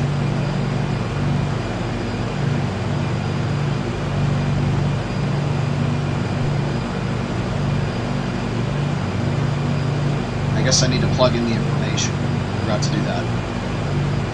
Altair 68 degrees, altitude 27 degrees 42 minutes, and then the other one is Beta Ara at 172 degrees and an altitude of 50 degrees 59 minutes.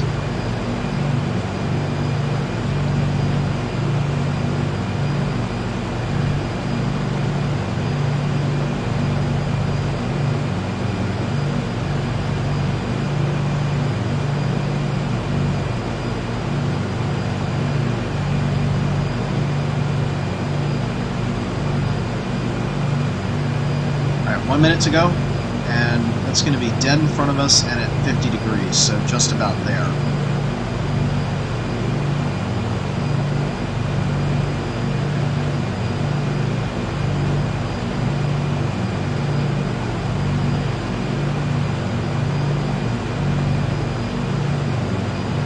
I'm actually going to trim up a little bit because it looks like we are going a little bit faster than intended. This is really going to throw off the calculations. If we're doing 230 knots, then it means that way up here our ground speed is going to be let's fix that real quick. 10, 20, 30, 34. And if we're doing 230 knots indicated, then we're doing a true airspeed of 430 miles per hour. That's going to cause a crazy offset. Oh, it's time.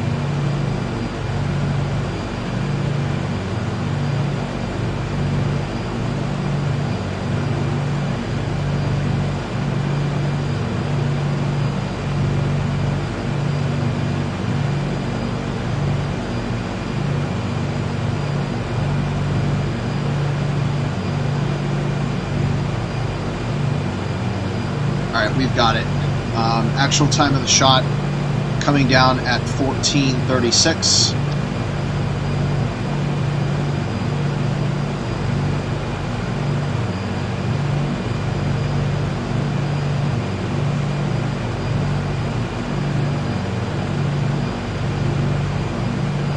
And I want to get my second shot really close to the first one. So I'm going to hold off plotting it on Google Earth.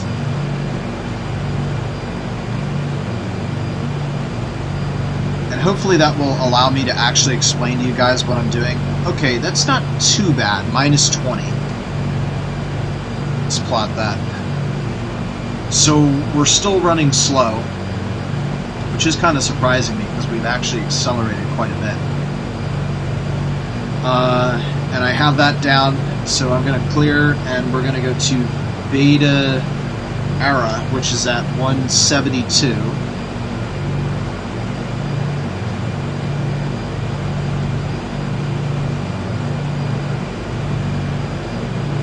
And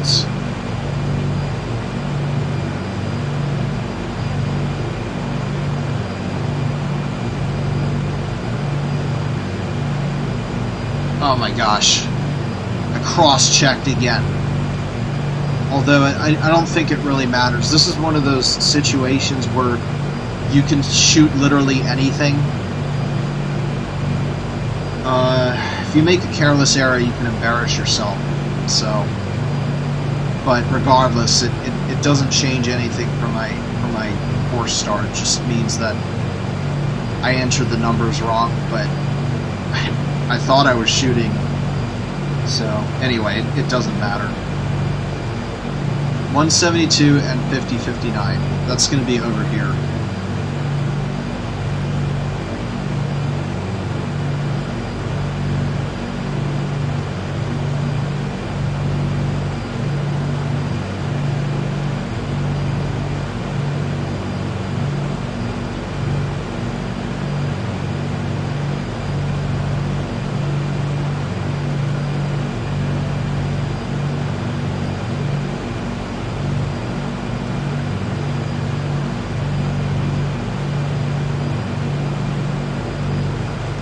that's it right there. Shot time is going in as 14:39.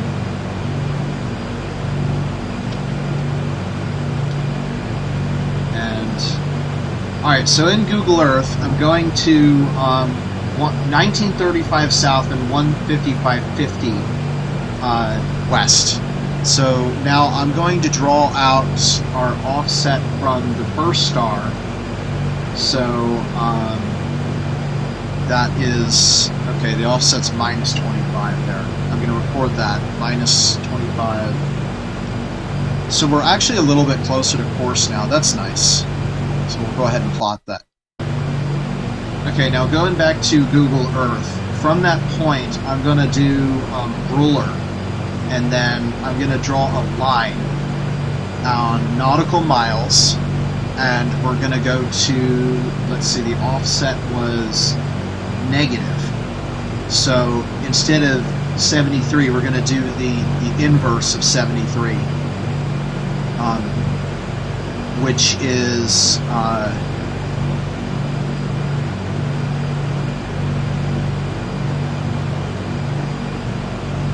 253. So I'm going to drag out along a heading of 253 degrees for 5 miles, because that's what our offset was. No, 20. Reading the wrong line again. 20 at 253.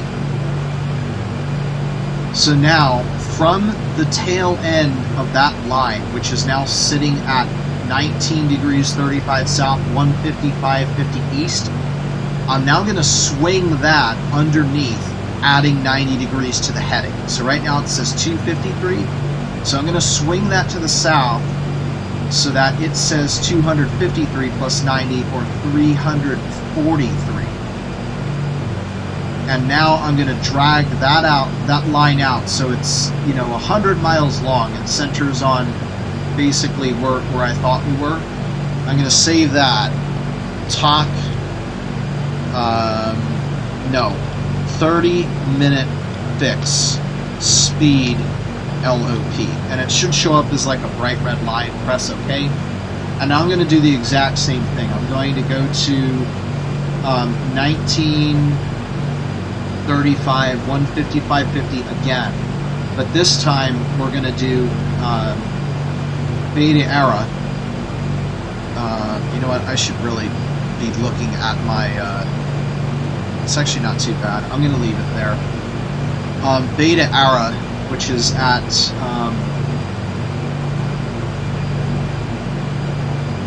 and this is really slowing me down, so I can't do this all the time. I'll just do it this once.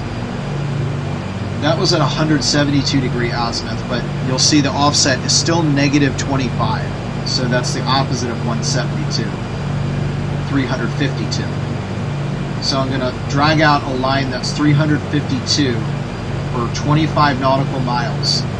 Then grab the tail end of the line, which is sitting at 19 degrees 35 minutes south, 155.50 minutes west. And this time I'm going to swing it out towards the east. It really doesn't matter which way you do it. It's all mental math here, so I find it easy to subtract 90 degrees, then add 90 and subtract 360. So we're going to go from 352 down to 262. And now I'm going to drag that out long enough so that it intersects the first LOP that we've saved. I'm going to save that, and that is now 30-minute fix course LOP. And it's a course because it is roughly parallel to us, and the other one was a speed because it is roughly perpendicular to us. And that's based on how I selected my stars.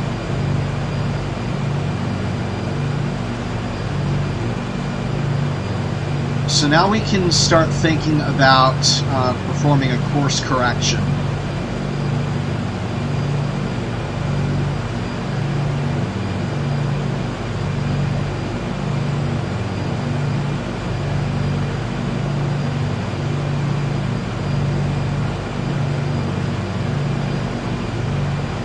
So if I extend the line, we're actually going to come pretty close to LOPI based on where we've been going now. So here's how we're going to do this. We're going to take the E6B, and I'm going to scroll down to my procedure here for correcting wind. We're going to correct to parallel. So use the fix on the chart to determine how off course you are. We are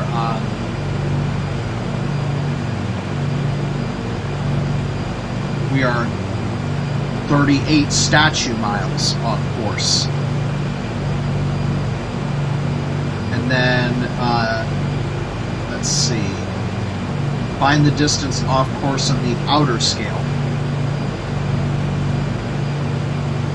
Turn the dial to match the distance you flew since last being off course.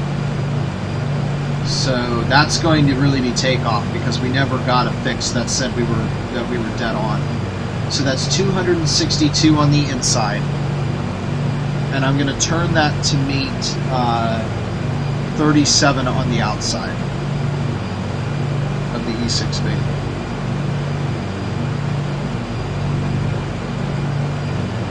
Okay, and now at the rate, I'm reading 8.5, so that's 8.5 degrees.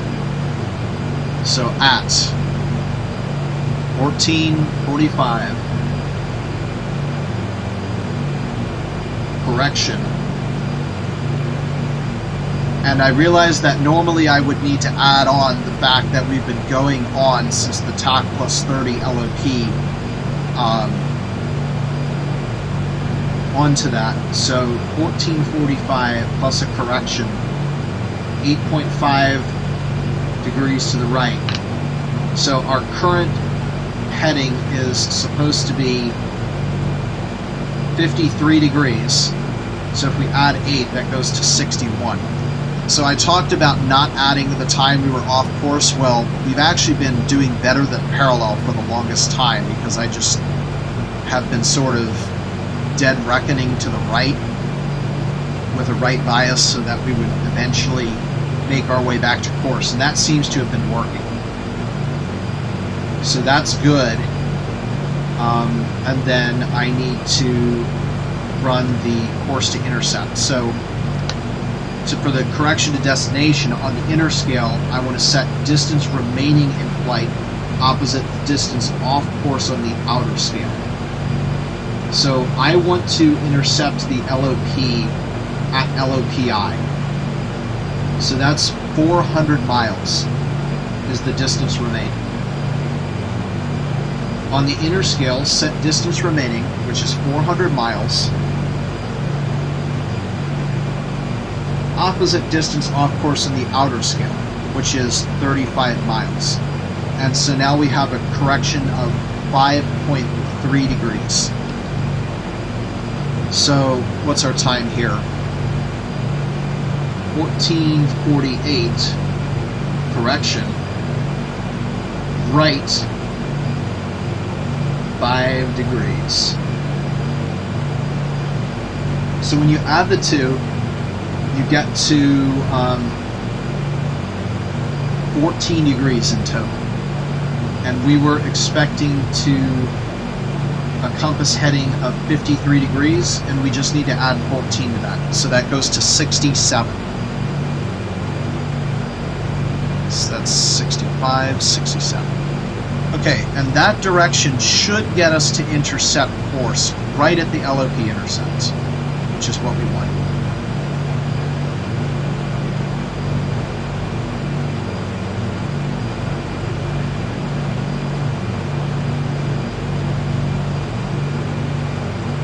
Okay, so that's the end of the correction. We now need to go back to the main checklist here and run through it. So the instrument scan, heading indicator, airspeed indicator, still running fast, but we're also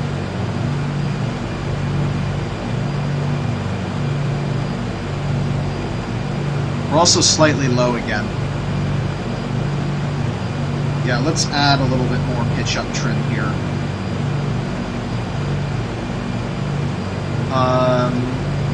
Let's see, any islands? No chance right now. I'm not even gonna look.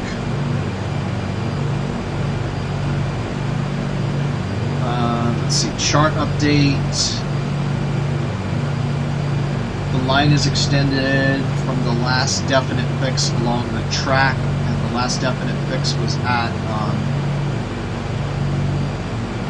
we're going to use the speed star time, which was at 14:36, and right now it's 49, so it's been 13 minutes. So 13 minutes at, we've been going very, very fast. We're doing 230.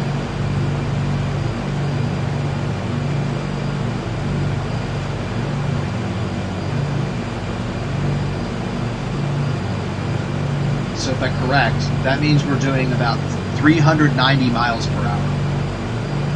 So if I turn that to the E6B inner ring, let's see, how long has it been? 06 or 36 to 50, it's been 14 minutes. So we've gone 90 miles.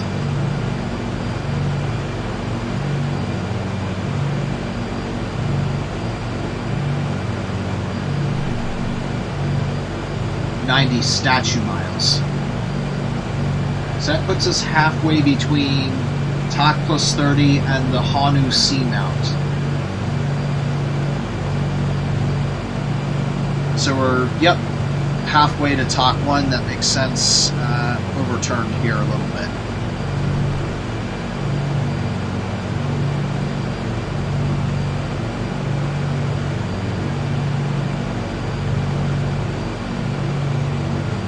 Okay, we're finally climbing up now, so this should start to slow us down to the speed that we want to be at.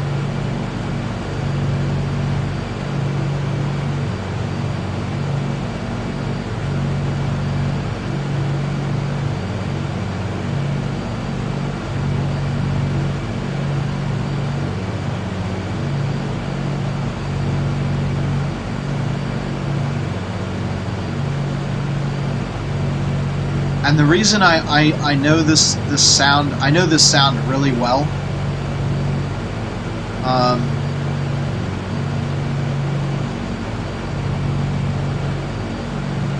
Gives me memories of sleeping at my grandparents' house, because they had a fan that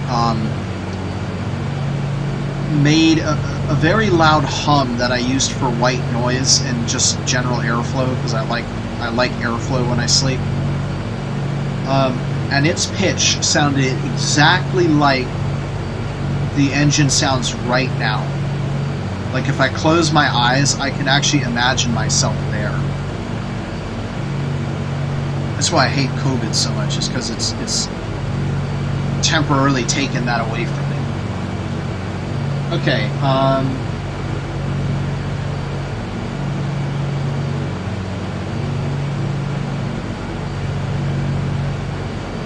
oh yeah, okay. Anytime during the flight, fuel consumption rate, gallons per hour, 115.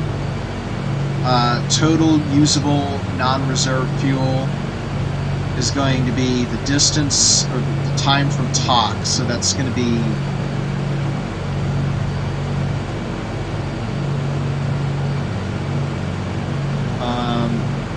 45 minutes, so that's going to be 3/4 of 120, or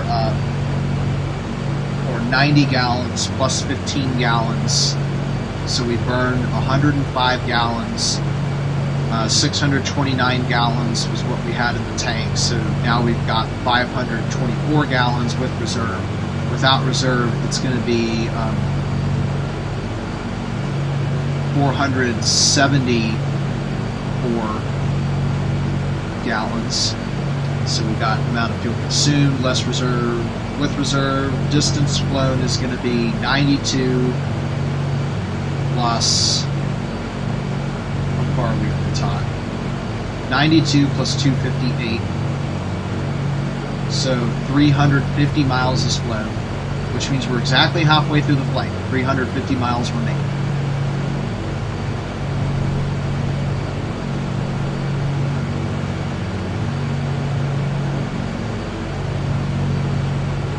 Finally seeing that blue glow on the horizon. Thank goodness. I was getting concerned that, you know, something was wrong with the simulation and dawn would never come. Okay,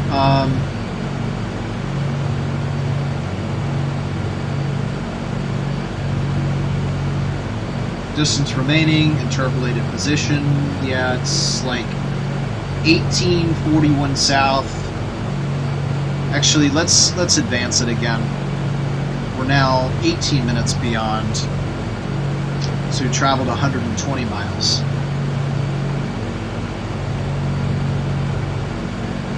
We're almost to the Hanu Seamount.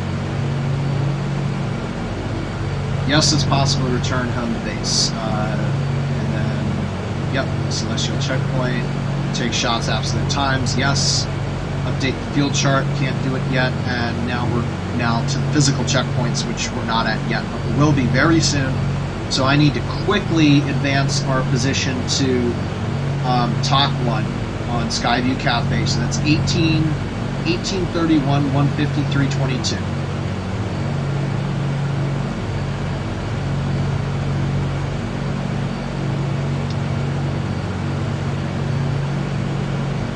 $18.31, 153.22.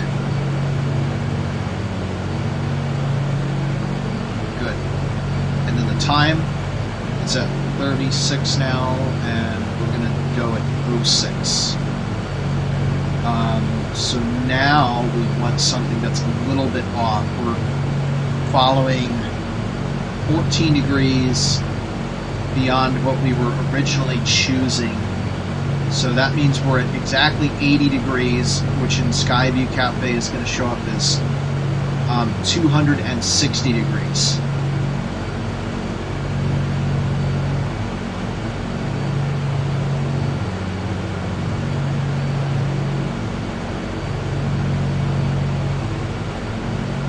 We can go with ENIF. So 1506 Top 1. ENIF is at, and I know it's kind of low, but I think it should be okay. Azimuth is going to be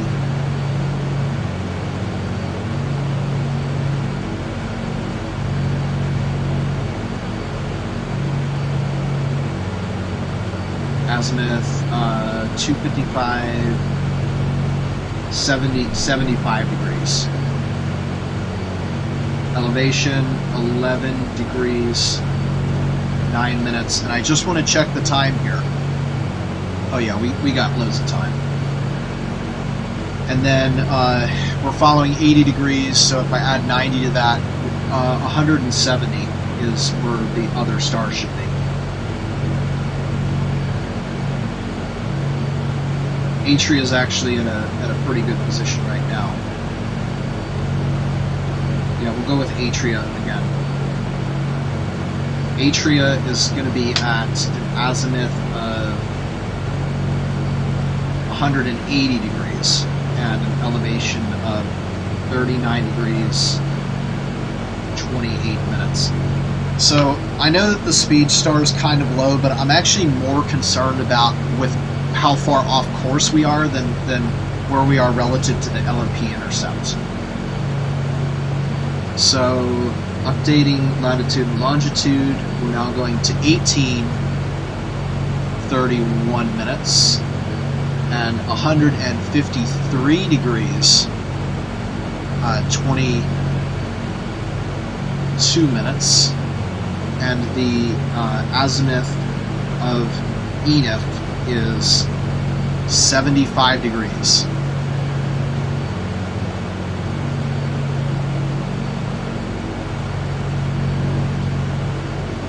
The azimuth of, the elevation of ENIF is 11 degrees, 9 minutes.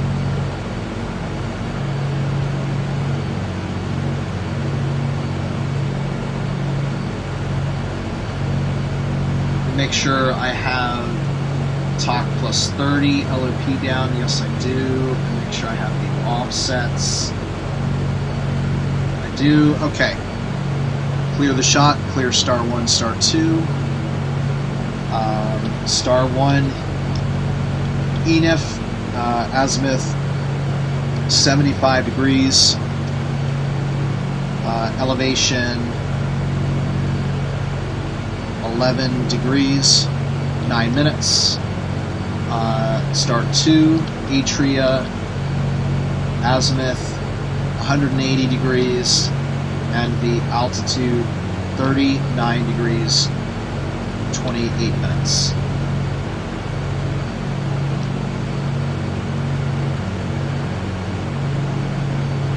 Okay, we're all set. We got about 5 minutes to go.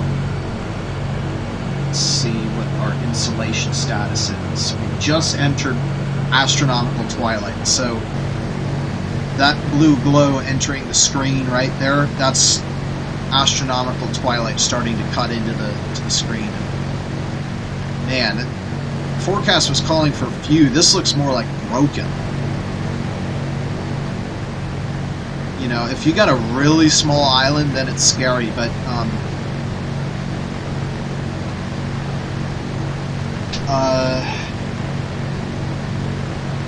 Tahiti is like 20 miles in diameter, so it would have to be like nearly overcast, like between broken and overcast, to for me to be concerned about missing Tahiti.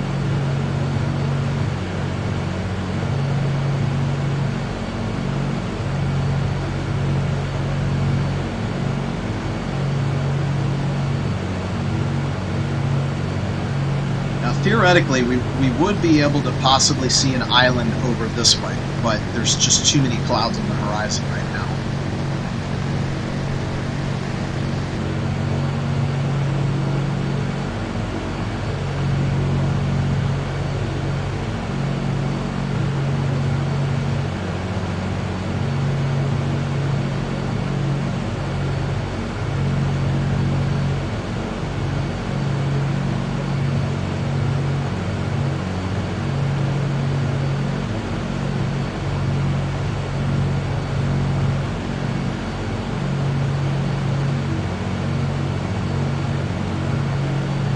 Alright, looks like our speed has finally settled out now. We're now doing about 212 or so knots.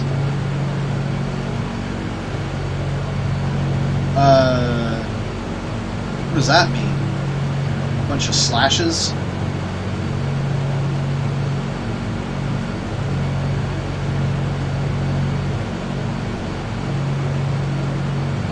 The FS Real WX Pro does have a log, so I might want to take a look at that log after the flight just to see what all those slashes are supposed to mean.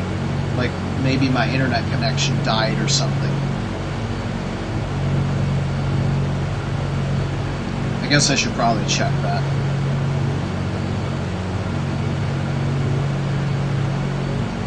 So, what did we say, 212 or so? So we're going 355 miles per hour, which is very close to my anticipated 360. Okay, I did confirm I still have an internet connection, so that's not the issue. But let's see how the weather has changed. It looks like it went from broken to scattered. That's good.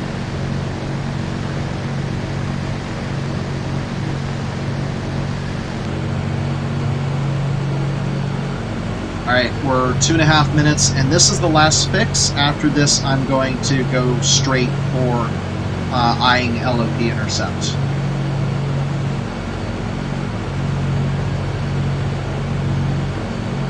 And let's see, if we are where I think we are, or where I'm hoping we are, we're going to have an offset of 20 nautical miles on Atria. If I see an offset of 20, I'm going to feel like we're converging. Okay, 2 minutes to start the shot.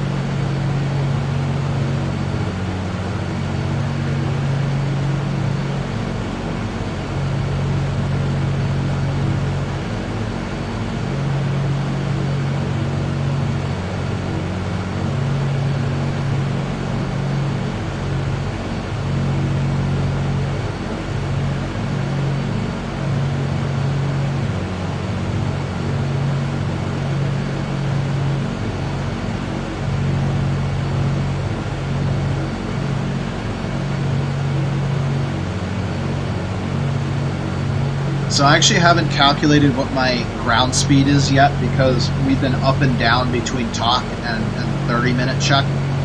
So once I get my hourly check, we'll have a lot more stable number and I'll calculate our ground speed at that point.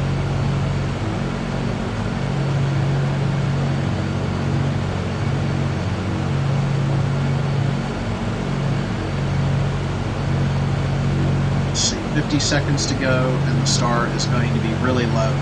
So I'm actually going to shoot this out the front window.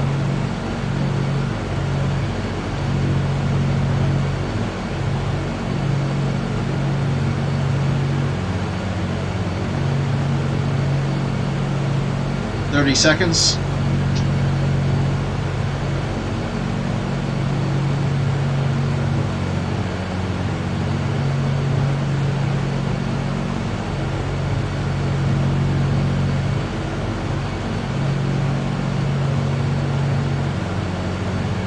"10, 5, 4, 3, 2, 1. Starting the shot. This is Talk 1 speed.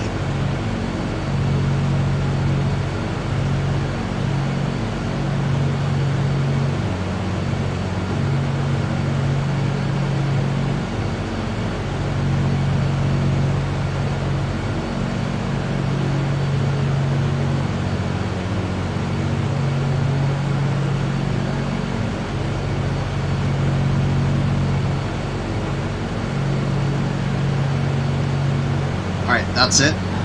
So, let's see. 10:45. We're 25 miles behind. 25 miles in 1 hour would imply there's no wind. And that might make sense. So if those slashes haven't been going on for so far, it means that our true airspeed is our ground speed and there's no aloft wind. I'm shaking my index finger here because I think I'm so smart. Hopefully that's the case. Okay, so 75 degrees.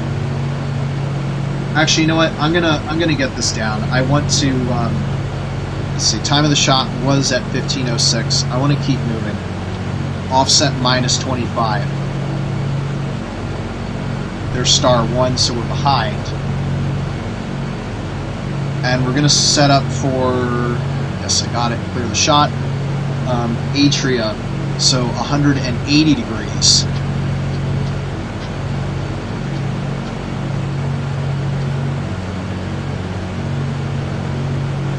And 39 degrees, 28 minutes.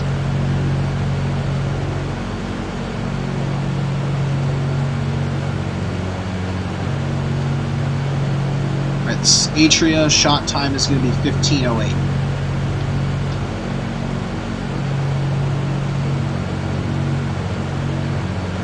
Not bad.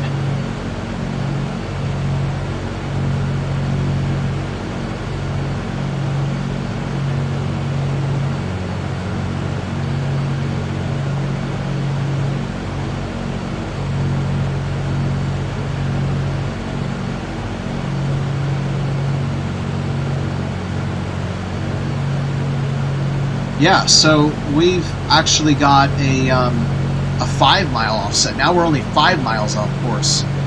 So I think at this point we probably want to resume course.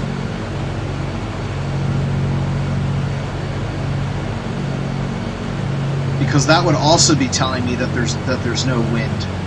Because suddenly we've come back to course much faster than we were expecting. That could only happen if there were no wind pushing us off. So the offset was at -5 degrees. -5 nautical miles, excuse me. So we're pretty much right on course now. We're almost within the margin of error. So let's get this thing plotted, and then we're really, really good. So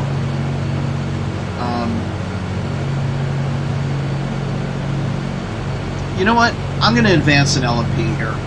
I'm tired of being like, no, we don't have to do it.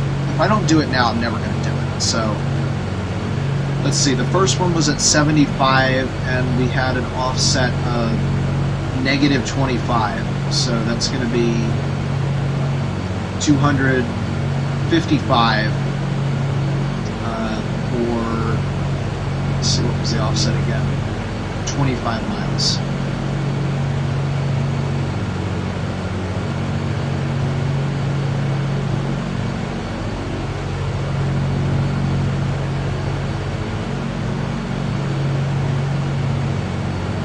So 255 plus 90 is going to be 345. Save Talk 1 speed LOP.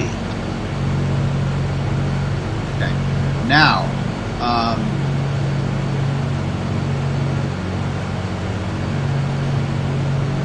I'm going to plot it as if it were unadvanced and then advance it. So this is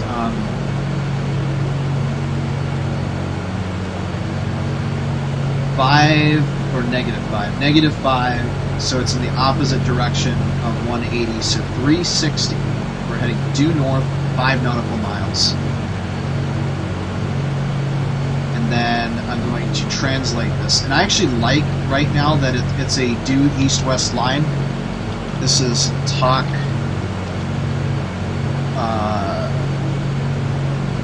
1 unadvanced course LOP.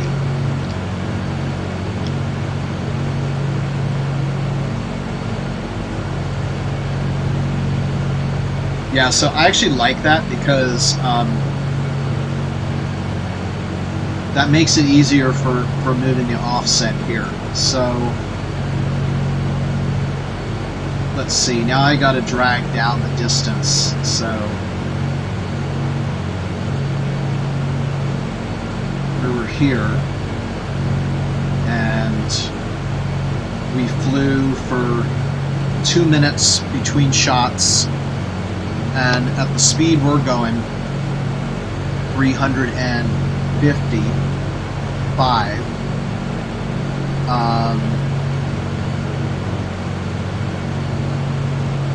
we would have traveled in 2 minutes 12 miles. So I have to go back 12 nautical miles and then swing the other end around, and it's going to be exactly 90 degrees because we said that. So okay, so there's actually not that much difference here. Save Talk 1 speed LOP, and I'm going to hide the unadvanced one because I don't want that throwing me off. So that wasn't hard, and that's actually showing that we're more on course, believe it or not. So not bad.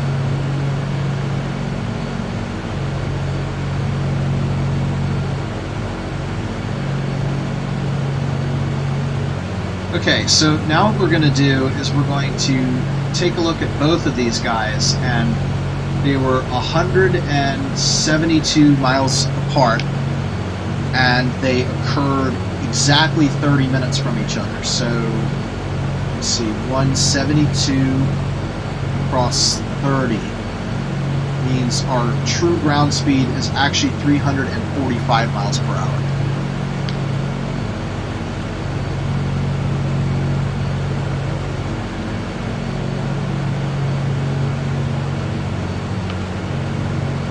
So now I can figure out how long it's going to take us to get to, oh yeah, first off, let's see, it's 1513. Correction. Resume course, because we think that we're on track now.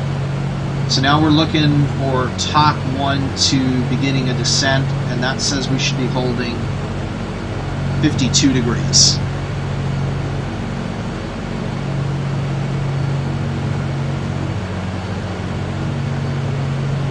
That's it.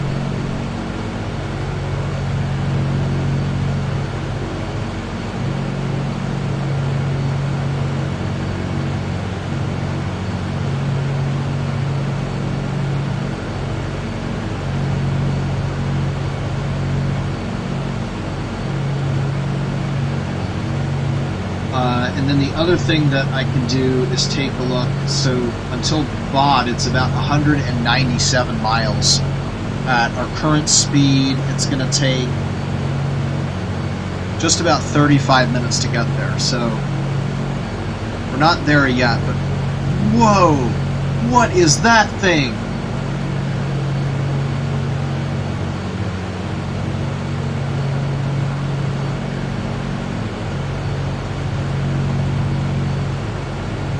I think the sun is shining through the ocean. Call that a definite graphics glitch. Oh my gosh. Well, that's cheating, because now I have a solar vector. Come on. These flipping flight simulators, I swear. Well, at least it's gone now. It's like, as soon as I see the sun, I'm gonna know where it is, and gonna know, you know, what my true heading is. Flipping annoying.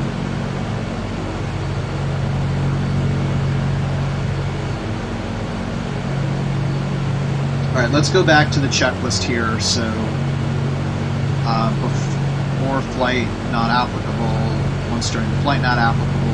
Heading indicator, let's fix this thing right here. Airspeed indicator still indicating that we're roughly around 360 miles per hour. Watch for islands. Can we see any islands now? Theoretically, if we look way out over here, it's just a little bit too cloudy to really see anything. So we're not there yet.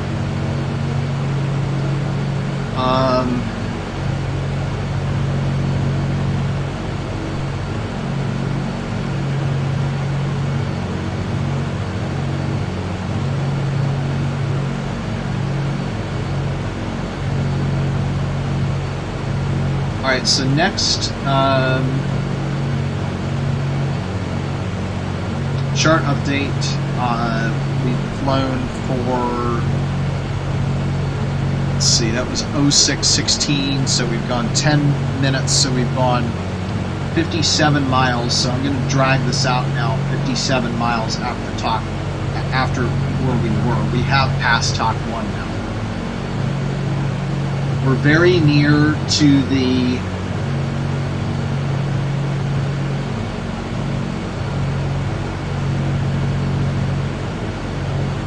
Ootu Iroa, I think, or Ootu Heyerdahl, not sure, but that's roughly where we are now.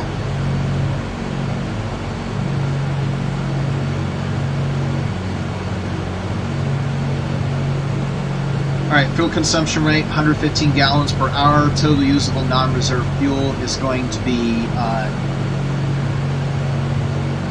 1.2 times 115 gallons, so that's going to be 23 plus 115, 138 plus 15. So in total we burned 153 gallons. 629 is where we started, which means we have 476 with reserve, 426 less reserve. We have flown at this time 484 miles, which means that we have 215 remaining, actually 244 remaining. Interpolated position, I called off that C-mount, so that's done. Is it possible to return to base? Yes, it is, at all times. Do every celestial checkpoint, shot at absolute time, check. Update the fuel chart, can't do it yet because we're still on the drop tanks, which don't have gauges. Every checkpoint during the flight, now this we have to do. Convert pressure altitude to true altitude is 50 feet is the offset plus the indicated altitude. Our indicated altitude is exactly 31,000 feet, so our true altitude is exactly 31,050 feet right now.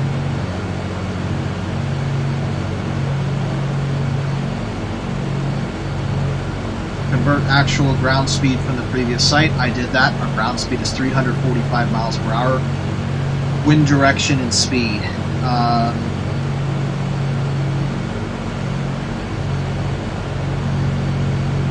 think we assessed that it was present and it got removed, so it would probably average out to 15, roughly 15 knots, with and without wind. And that's it. We're moving on to the landfall chart becoming current, and this is the critical time where I need to start setting it up. So I'm now moving over to my landfall chart. It is 15:20. The first time or the next time rather, that's 15:33. 13 minutes from it already. Okay, let's interpolate and do 23. So we're going to set the assumed position to the destination.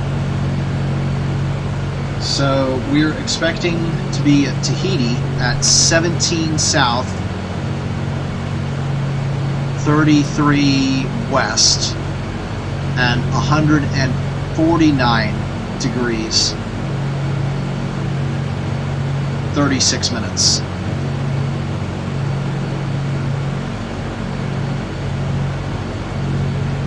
Okay, and the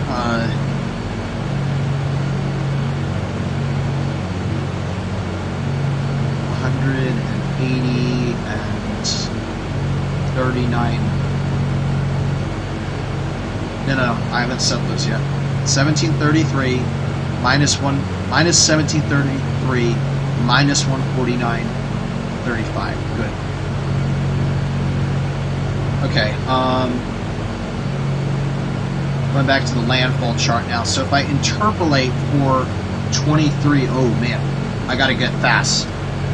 The average is 30 degrees,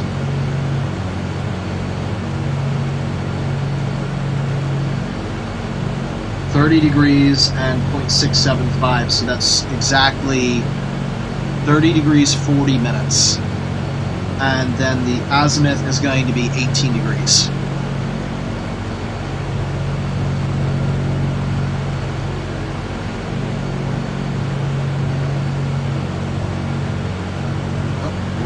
Less than 30 seconds, 18 degrees, come on, 18, 20, 18, okay.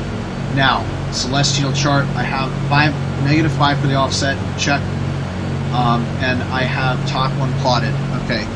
Clear star 1, star 2, and clear the shot. 5, 4, 3, 2, 1, this is LOP intercept.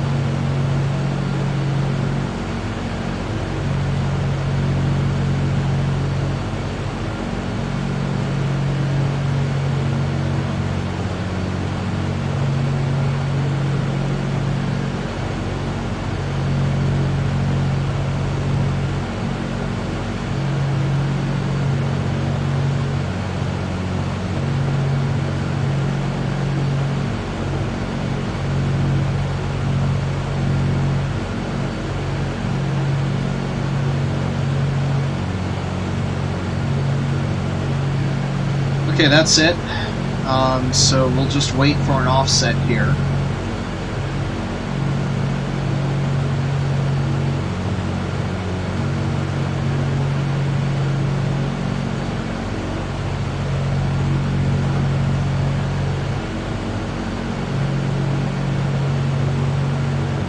Okay, our offset is 70 nautical miles. We are 70 nautical miles from intercepting the LOP. So I'm going to put a place mark here, and we're going to say 1523 LOP check.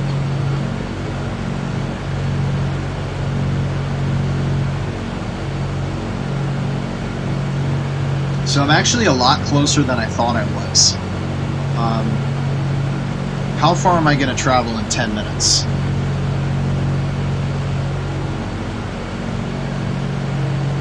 Looks like about 56 miles. Maybe I'm not. 1523. Oh, I don't think I am. 1523 was, let's see, 1506 to 23. It's been 16 minutes. So it says we should have traveled 90 miles. And it's now saying 23.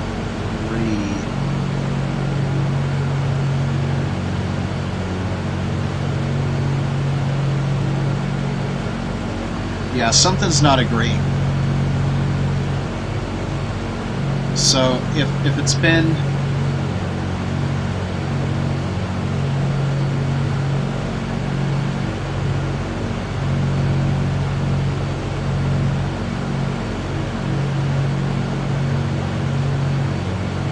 let's see when I took this thing 23 from 06 17 minutes, so at most 100 miles. And this is saying that I've traveled 120 plus. So we're just going to have to keep taking more LOP shots. That's the first one. When the blue line coincides with the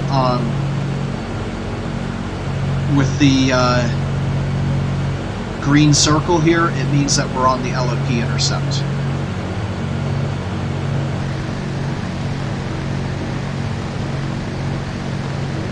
So at this point,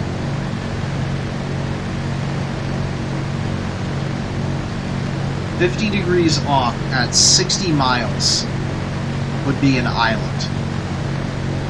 So let me try to work out the geometry here.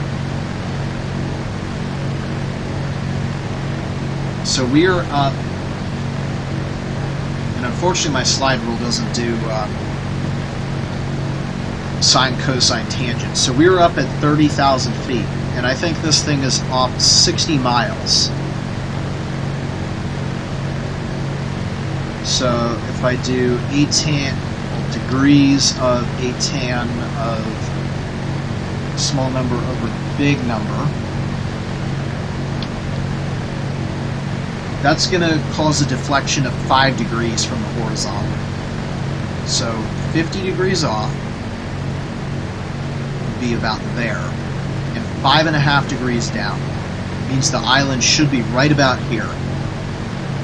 And it's, if it were brighter I would probably be able to see it, but it's too dark. Should be getting light soon though.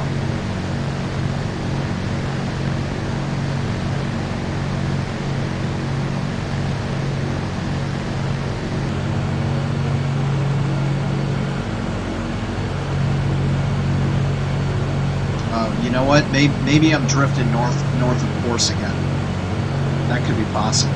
Oh yeah, and the other thing that I should do, Tahiti is visible, and it's got a hill of like 5,000 feet, or a mountain. I would never call a hill. That's 5,000 feet a hill.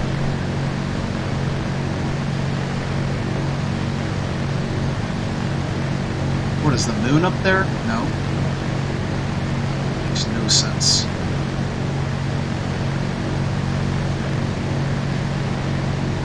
I definitely can't see Tahiti. We can do another course check here. Or can we? No, we gotta wait until 33. What's KCMR?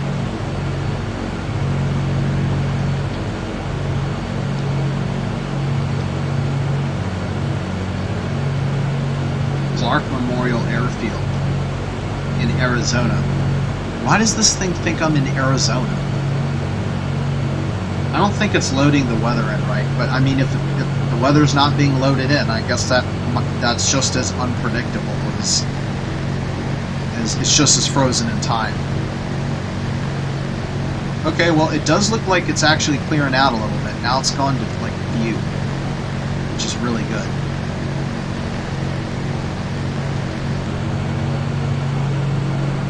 Alright, so we got 4 minutes to go, and then, oh, but we got to get that information in now. So at 33, 1533. Vega,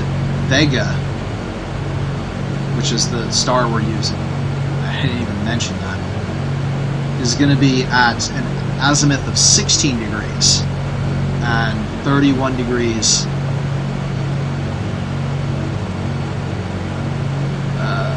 31.4, so that's going to be 25, 31.25 and 16. Good. And just to double check, I have the offset here, 70 nautical miles. And I should have written that down at 1523, 70 nautical mile from LOP intercept. Okay. So that's written down. I can clear the shot, but I'm not going to clear star 1 so that we can view our progression.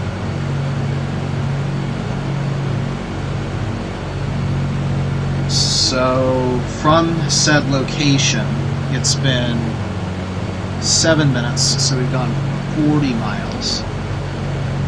So that island should almost be 90 degrees off now.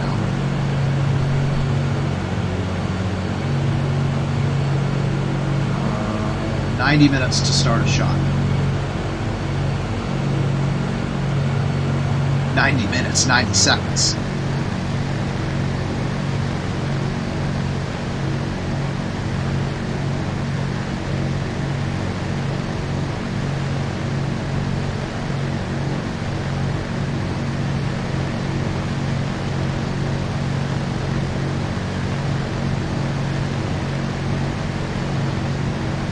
Still not nautical dawn.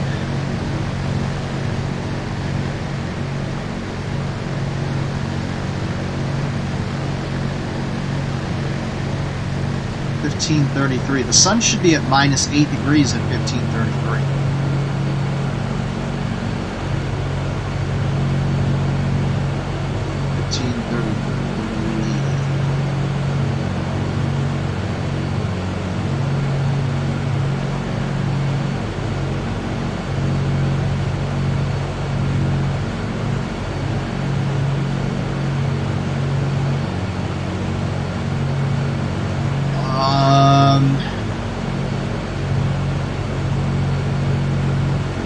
This might be the first flight that I've done since daylight savings time kicked in. If Prepper 3D uses daylight savings time UTC, I'm going to rip my hair out. Although it does look like it's coming on dawn now, so I don't think that is the case. Oh my gosh. Sight. Now. Literally 3 seconds ago.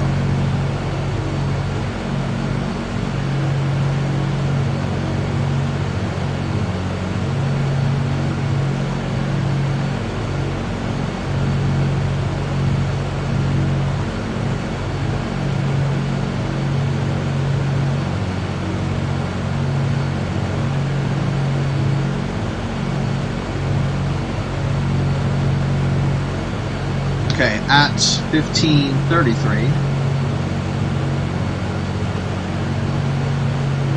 That's going to be an offset of 30. Yeah, I see the sky starting to turn purple. We're good. We're good. It scared me. I was like, why isn't it starting to get bright? Now it is. So that's a 30 nautical mile offset from LOPI. So we went 40 nautical miles in 10 minutes.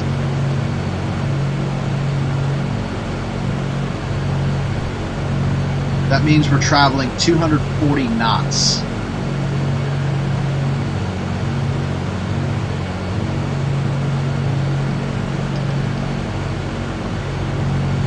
Which means we're traveling 276 miles per hour. Oh man, there's got to be something wrong with how I'm doing this. Okay, the sun is really rising now, so I should expect to start seeing, when I say rising, I mean it's starting to get light out, so I should expect to see islands down there.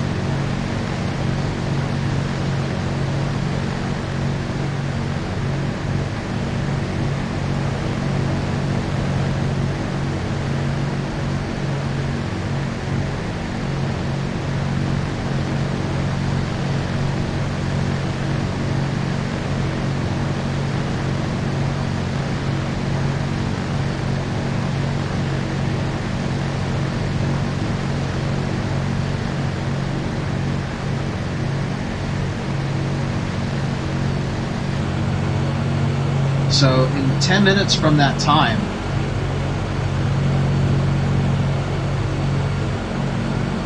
I'm going to be beyond it.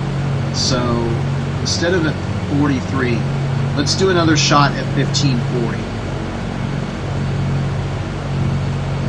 At 1540,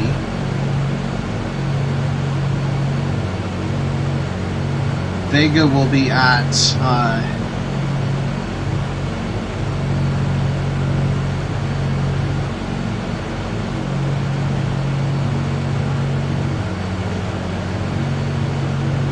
197, so that's 17 degrees and an altitude of 29 degrees 56 minutes.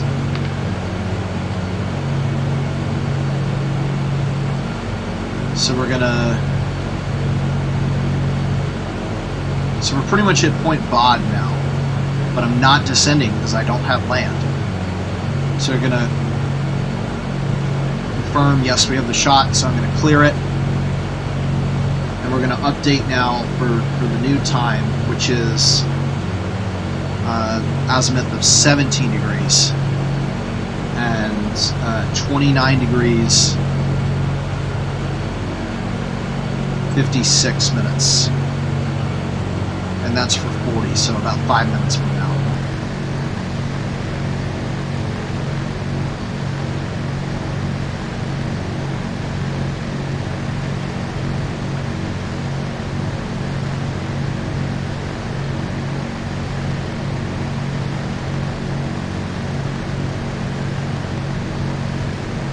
I also need to plot the other check, 1543 LOP check.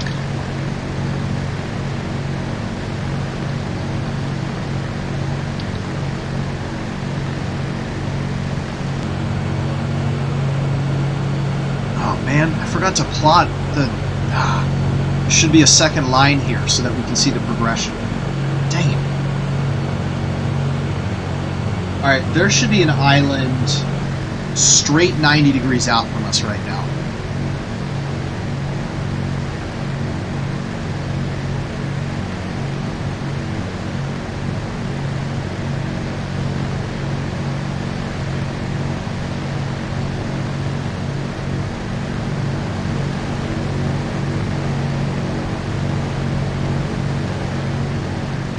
Alright, this is starting to disturb me. I haven't sighted any islands, and there should be peripherals very nearby.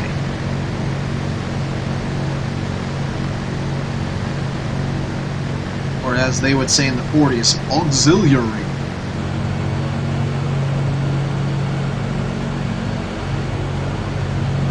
About a minute and a half.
Seconds to the shot,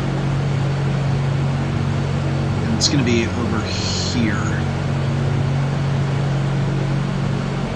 Actually, I think that star right there is Vega. 5, 4, 3, 2, 1, now.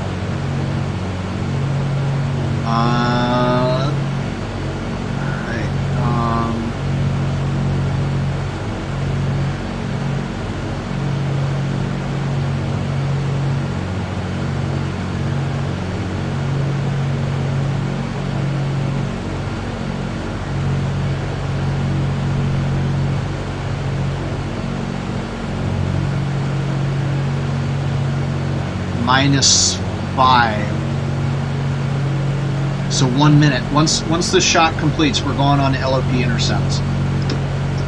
So that's 1541. Turned onto LOPI, and we got a heading of 17 plus 90, so that's 107 degrees. But we have to subtract east for magnetic, 13 degrees out. So that's going to be a magnetic of 94 degrees. -5. So that's where we are now. We're basically on the LOP intercept line right there. So there's no offset now because I've waited. And we're changing the course here to 94 degrees.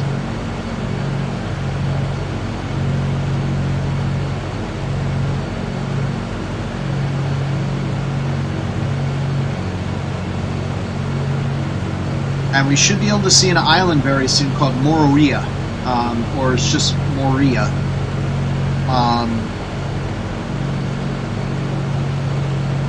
Let's see, heading towards the sunrise. Does that make sense this time of year? Yes, it does. Island.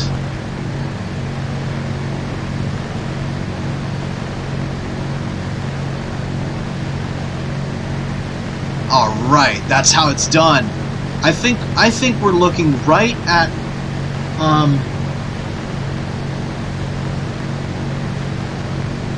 I think we're looking right at Papit. So we should be able to see Moorea pretty soon. Let me get this written down. 1542. Land sighted. And let's see how far off we are.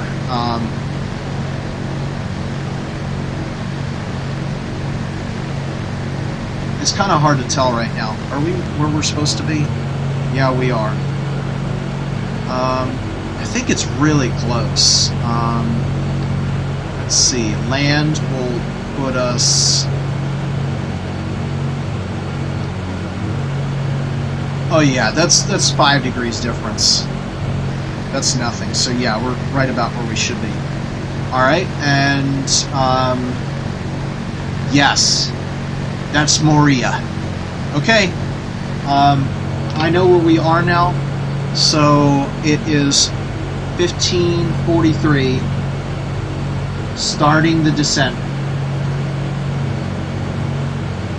And we turned 2 minutes ago, so that's 10 miles of travel, max 12, and we have 60 miles to go. So in 60 miles, our descent speed is 276 miles per hour on average. So to go, let's see, how far do we say? 60 miles. It's going to take about 13 minutes. 13 minutes to Tahiti. Expecting arrival at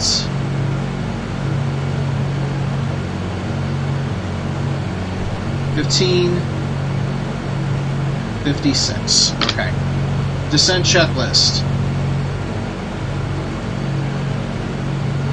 Throttle's 15 inches, manifold pressure.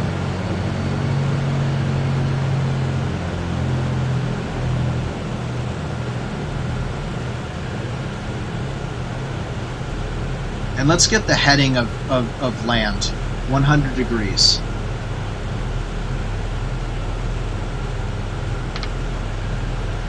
Okay, and propeller governor 1600 RPM. And that's it until 12,000 feet. So, if only we can repeat what we did now with a really small island. We did it with Tonga, but if we can do this with Tahiti, I would feel pretty confident.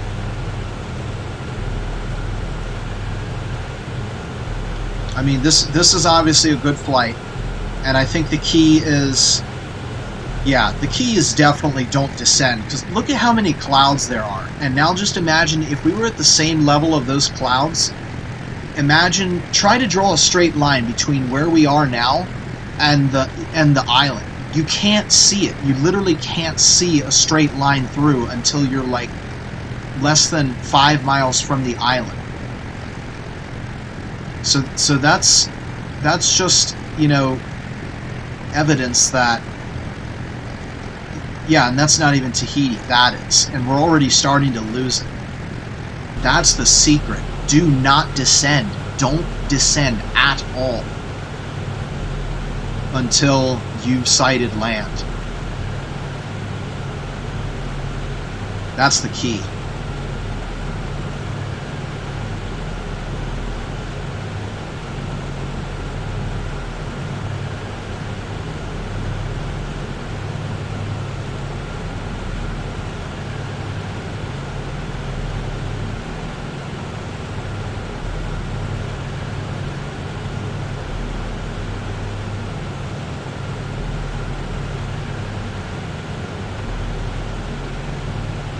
Alright, so I think we're done with cell nav unless things become IFR, because I'm looking down right now and we're about to pass over Moria, so it's going to be very difficult for us to lose our position at this point.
Okay, let me take a look at the weather. So we want runway 4.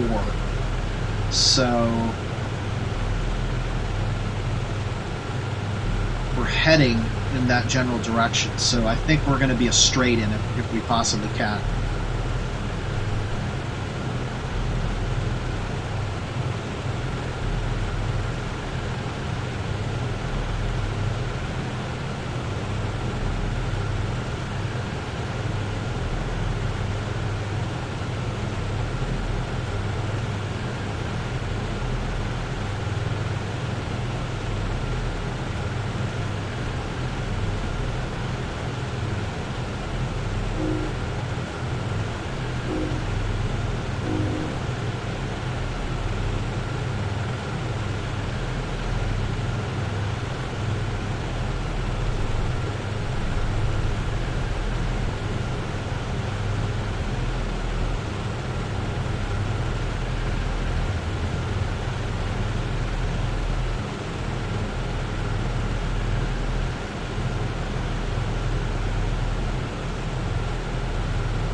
So we did manage to sight Moria, and that island is about 8 miles in diameter. Yeah, that's about the same size as Tonga Tapu. So, Yeah, to date, I still haven't sighted something really, really small. I mean, let's see. WWII, I think it is over this way. That is really small.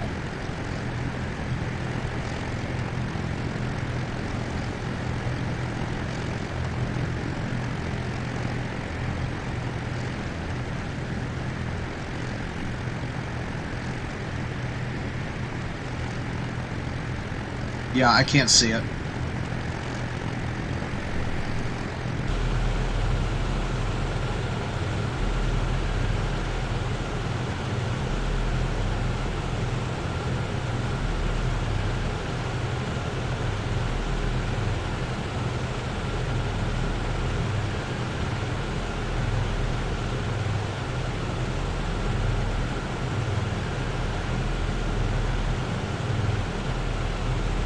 So let's see, we sighted Tahiti just after turning onto the LOP intercept, so that would have been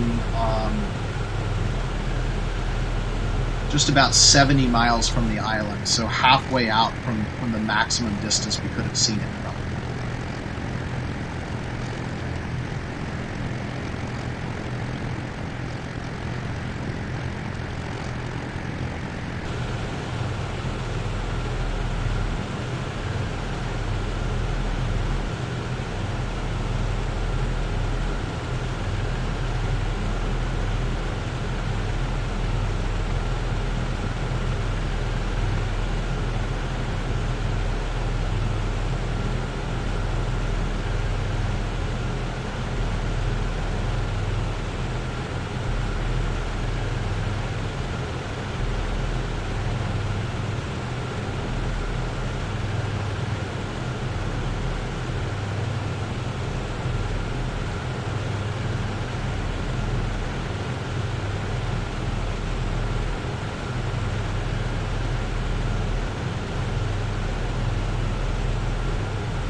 Okay, we're passing over Moria right now. So we went 50 miles, and it is 15:53.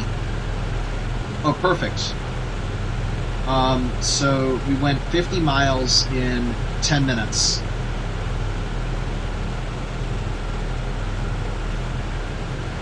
What? 50 miles in... Oh, wait a minute, hang on. No, that's times 6. I was thinking we're going too slow. 300 miles per hour is what we're doing right now. And we definitely are going to slow down. So let's see, we're about halfway down now. So we started at 350. We end at 200. And we're now at 300. So if you average at 250 and you average it... Wait a minute, no. Yeah, you average at 350 and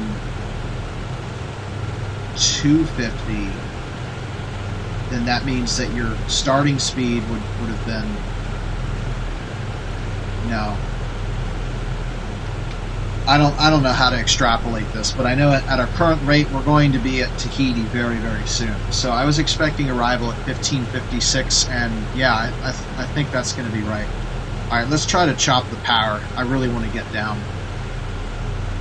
We'll just roll right into the landing checklist.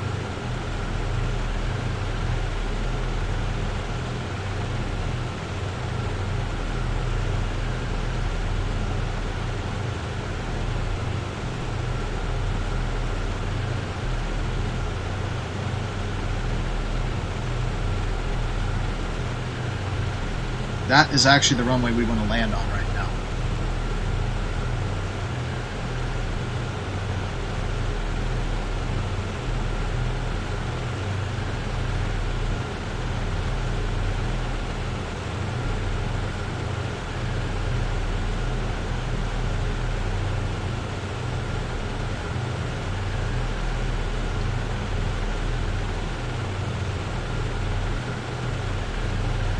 So guys, this is Tahiti. This is one of the largest, if not the largest city in Polynesia. It's got more than 100,000 people, so it's actually really, really populous. This is where the Kon-Tiki expedition ended, after they landed on, and I know this pronunciation right because Thor Heyerdahl actually pronounced it WWII, was where they beached. The particular reef that they landed on was named Kon-Tiki by the locals, which is really cool, after the raft. And after spending time in Rarotonga, they went to Tahiti. And that's where the expedition officially ended, when they got picked up by, I assume it was an aircraft. So we're now starting to overlap with the Kon-Tiki expedition, which means that this is really where the Eastern Pacific meets the Western Pacific. And the difference between the Eastern and the Western Pacific means lots of islands and not many islands at all. And this is what he called the Pearl of the Pacific. And let's get our thumbnail image right here if we can. This is a good spot right here to get it. Try to get the airport and the sunrise and the ocean. Boom, right there. That's the image.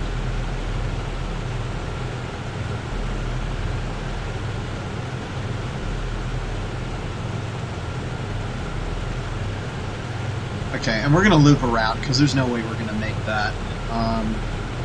We're now below 12,000 feet, so we can turn the O2 flow off here.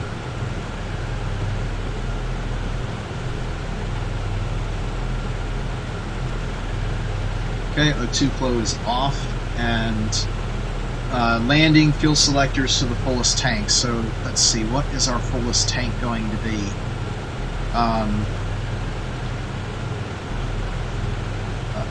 We're dead on time, so 56, right? Yeah, 57, because we slowed down at the very end. We are 100% on time right now, so we can actually look at the nav log for the fuel burn. 206 used in flight, which means we would have used 191 from the tanks, and that means 85 each, so 85 remains, and there's 90 in the main tanks. So we're gonna go. What time is it? 15:58. Drop tanks to main, because they're the fuller tanks. 1, 2, 3. 2.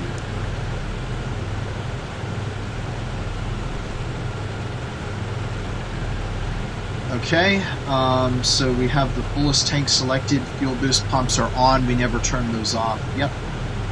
Propeller governors 2600 RPM.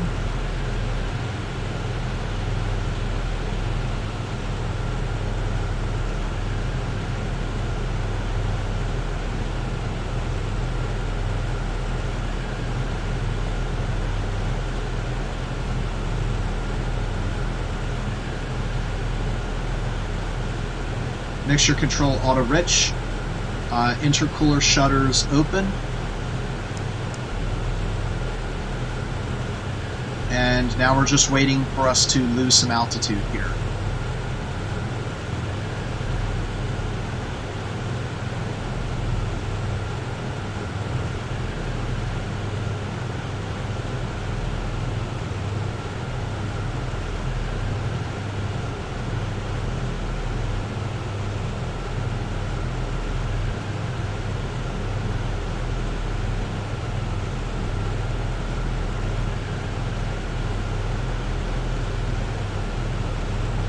Oh my gosh, there's actually some light rain here.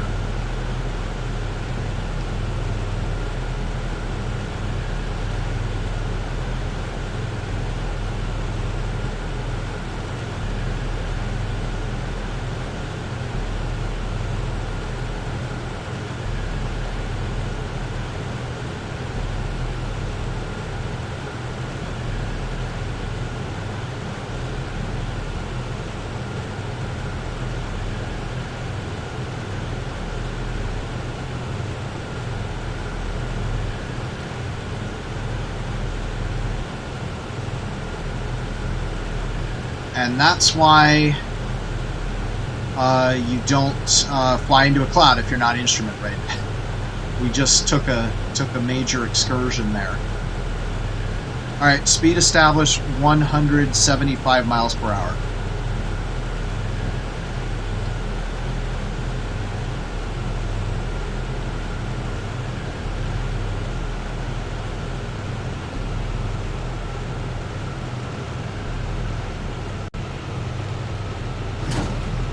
Gear down. And landing light on.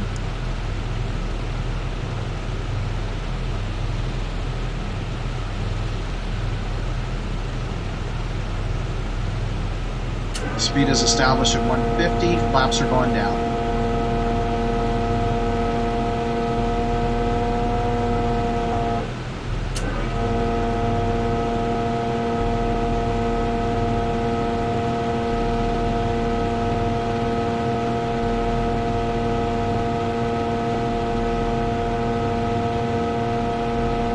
Speed established 130.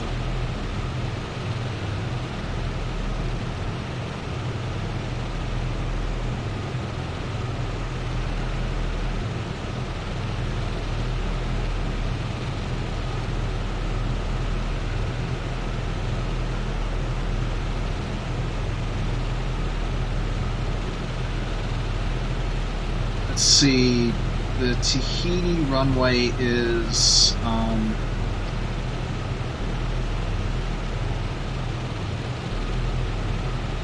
oh my gosh, it's 11,000 feet. We can make this landing no matter what. We could do 2/3 of this runway if we had to.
Alright, we're on the ground at Tahiti.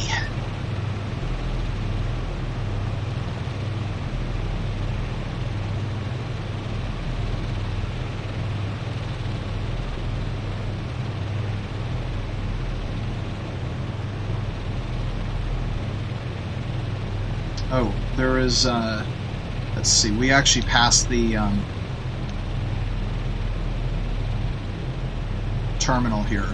There is no taxiway, which is surprising because this is actually a big airport. As you can see, the runway is actually really wide. Okay, after landing, checklist. Flaps up. Fuel boost pumps off. 1, 2. Propeller governor full forward. Bullet shutters full open.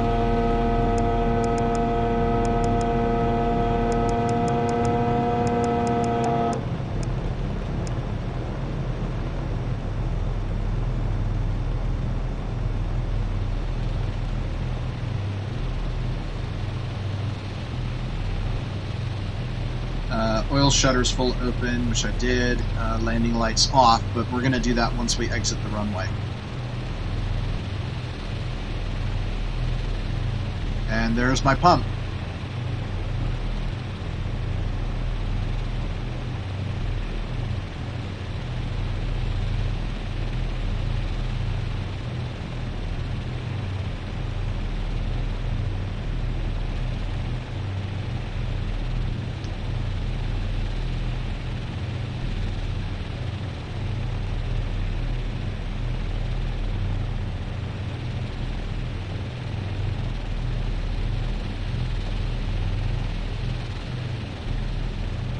Alright, let's cut the power, landing lights off, and recognition lights off, and we will go ahead and take a look at our fuel level here.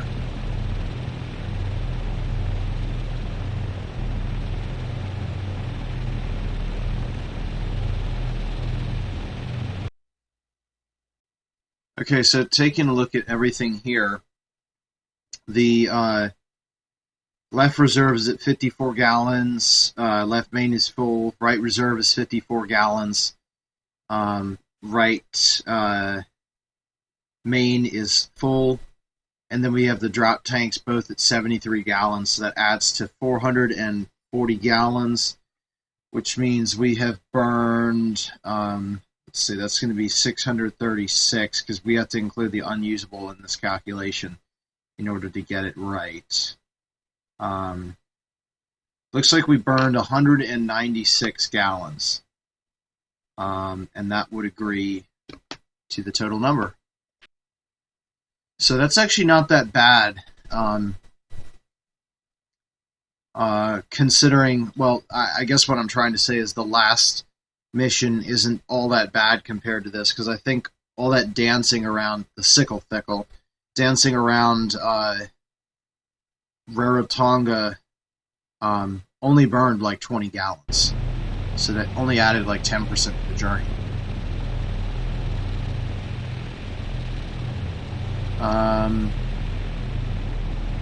Okay, we'll just go ahead and roll forward here to end the flight.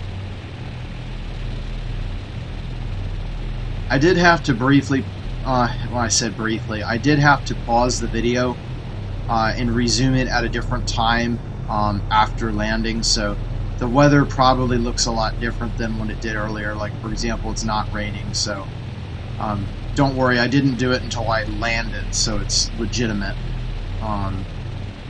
legitimately timed pretty much. Okay, let's see, we ran through the after landing checklist, so we're just going to park it and run through the stopping engine checklist.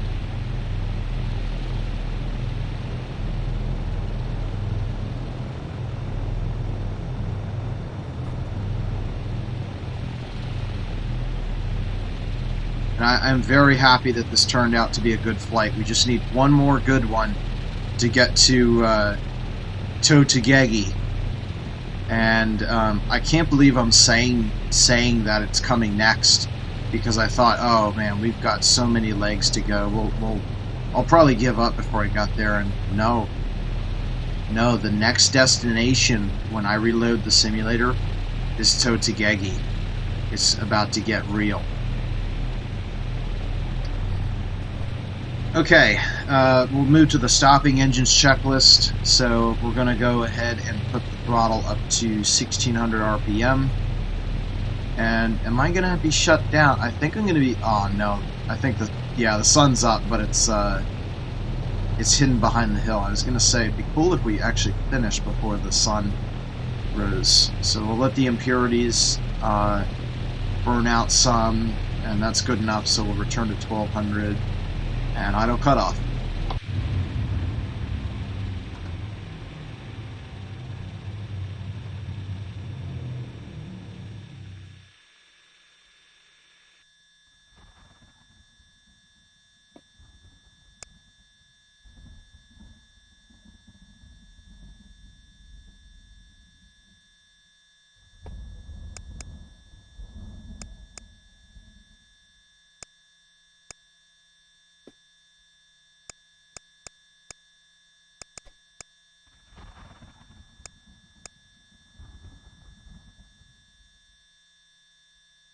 Was that thunder I heard?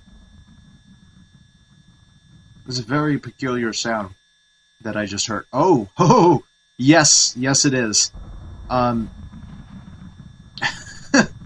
glad I'm on the ground now, but let me put it this way. I'm glad I didn't try to fly now. Like I said, I did take a couple hours break, so the weather is completely different now, but man, I am glad I didn't try to fly in that. That would have been a real mess. Okay, flaps are not shut. Let's try that again. that was the oil coolers that weren't 100% shut.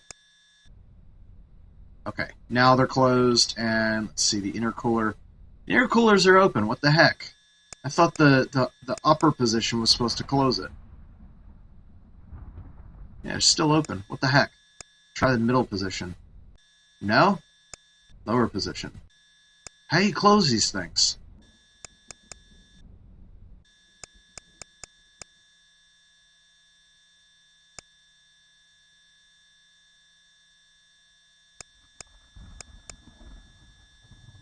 Oh, duh. Alright. Of course. So the intercoolers are here, and the coolant flaps are in the back, but it's still open. What's going on here? Oh my gosh. Closes down. Not up. Oh my gosh. Yeah, that's the problem. That's me having a serious moment there. But it has been many hours since I was here, so. Alright, enough of that. Avionics light off. AC generator off. Generators off.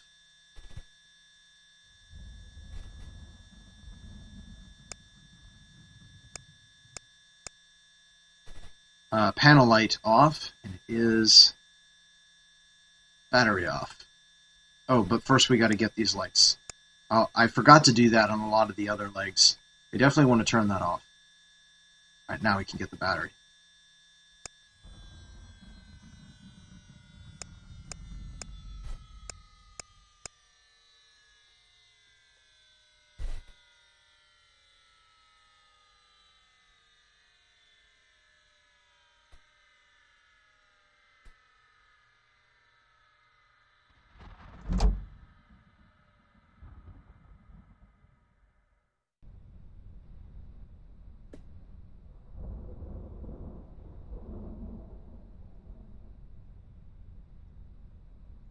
And just in time, looks like a thunderstorm is coming.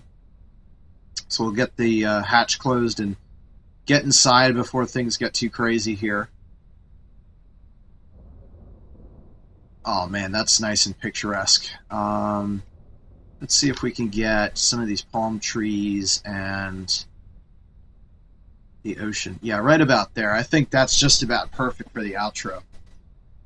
So guys, I think this one went pretty well. There weren't really any things that I was concerned about as far as how I was flying. The only thing that really irritated me at the beginning was the takeoff, and like I said, as far as I know, that's out of our control. That's probably a simulator funny, so there's not really anything we can do about it other than try to adapt the best we can, and that's exactly what I did. I had implemented the actions from the last leg, and they seem to have worked successfully. Tahiti came into view right when I was hoping it would, which is as soon as you turn on the LOP intercept.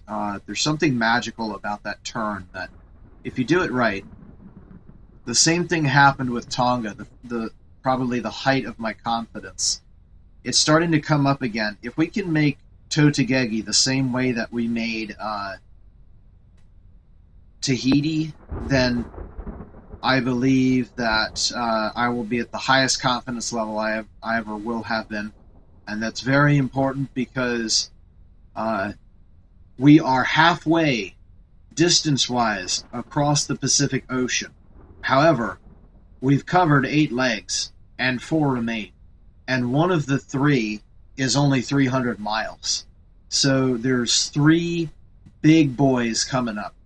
Tahiti to Tahiti next, and then Tahiti to Easter Island, and then Easter Island to Robinson Crusoe.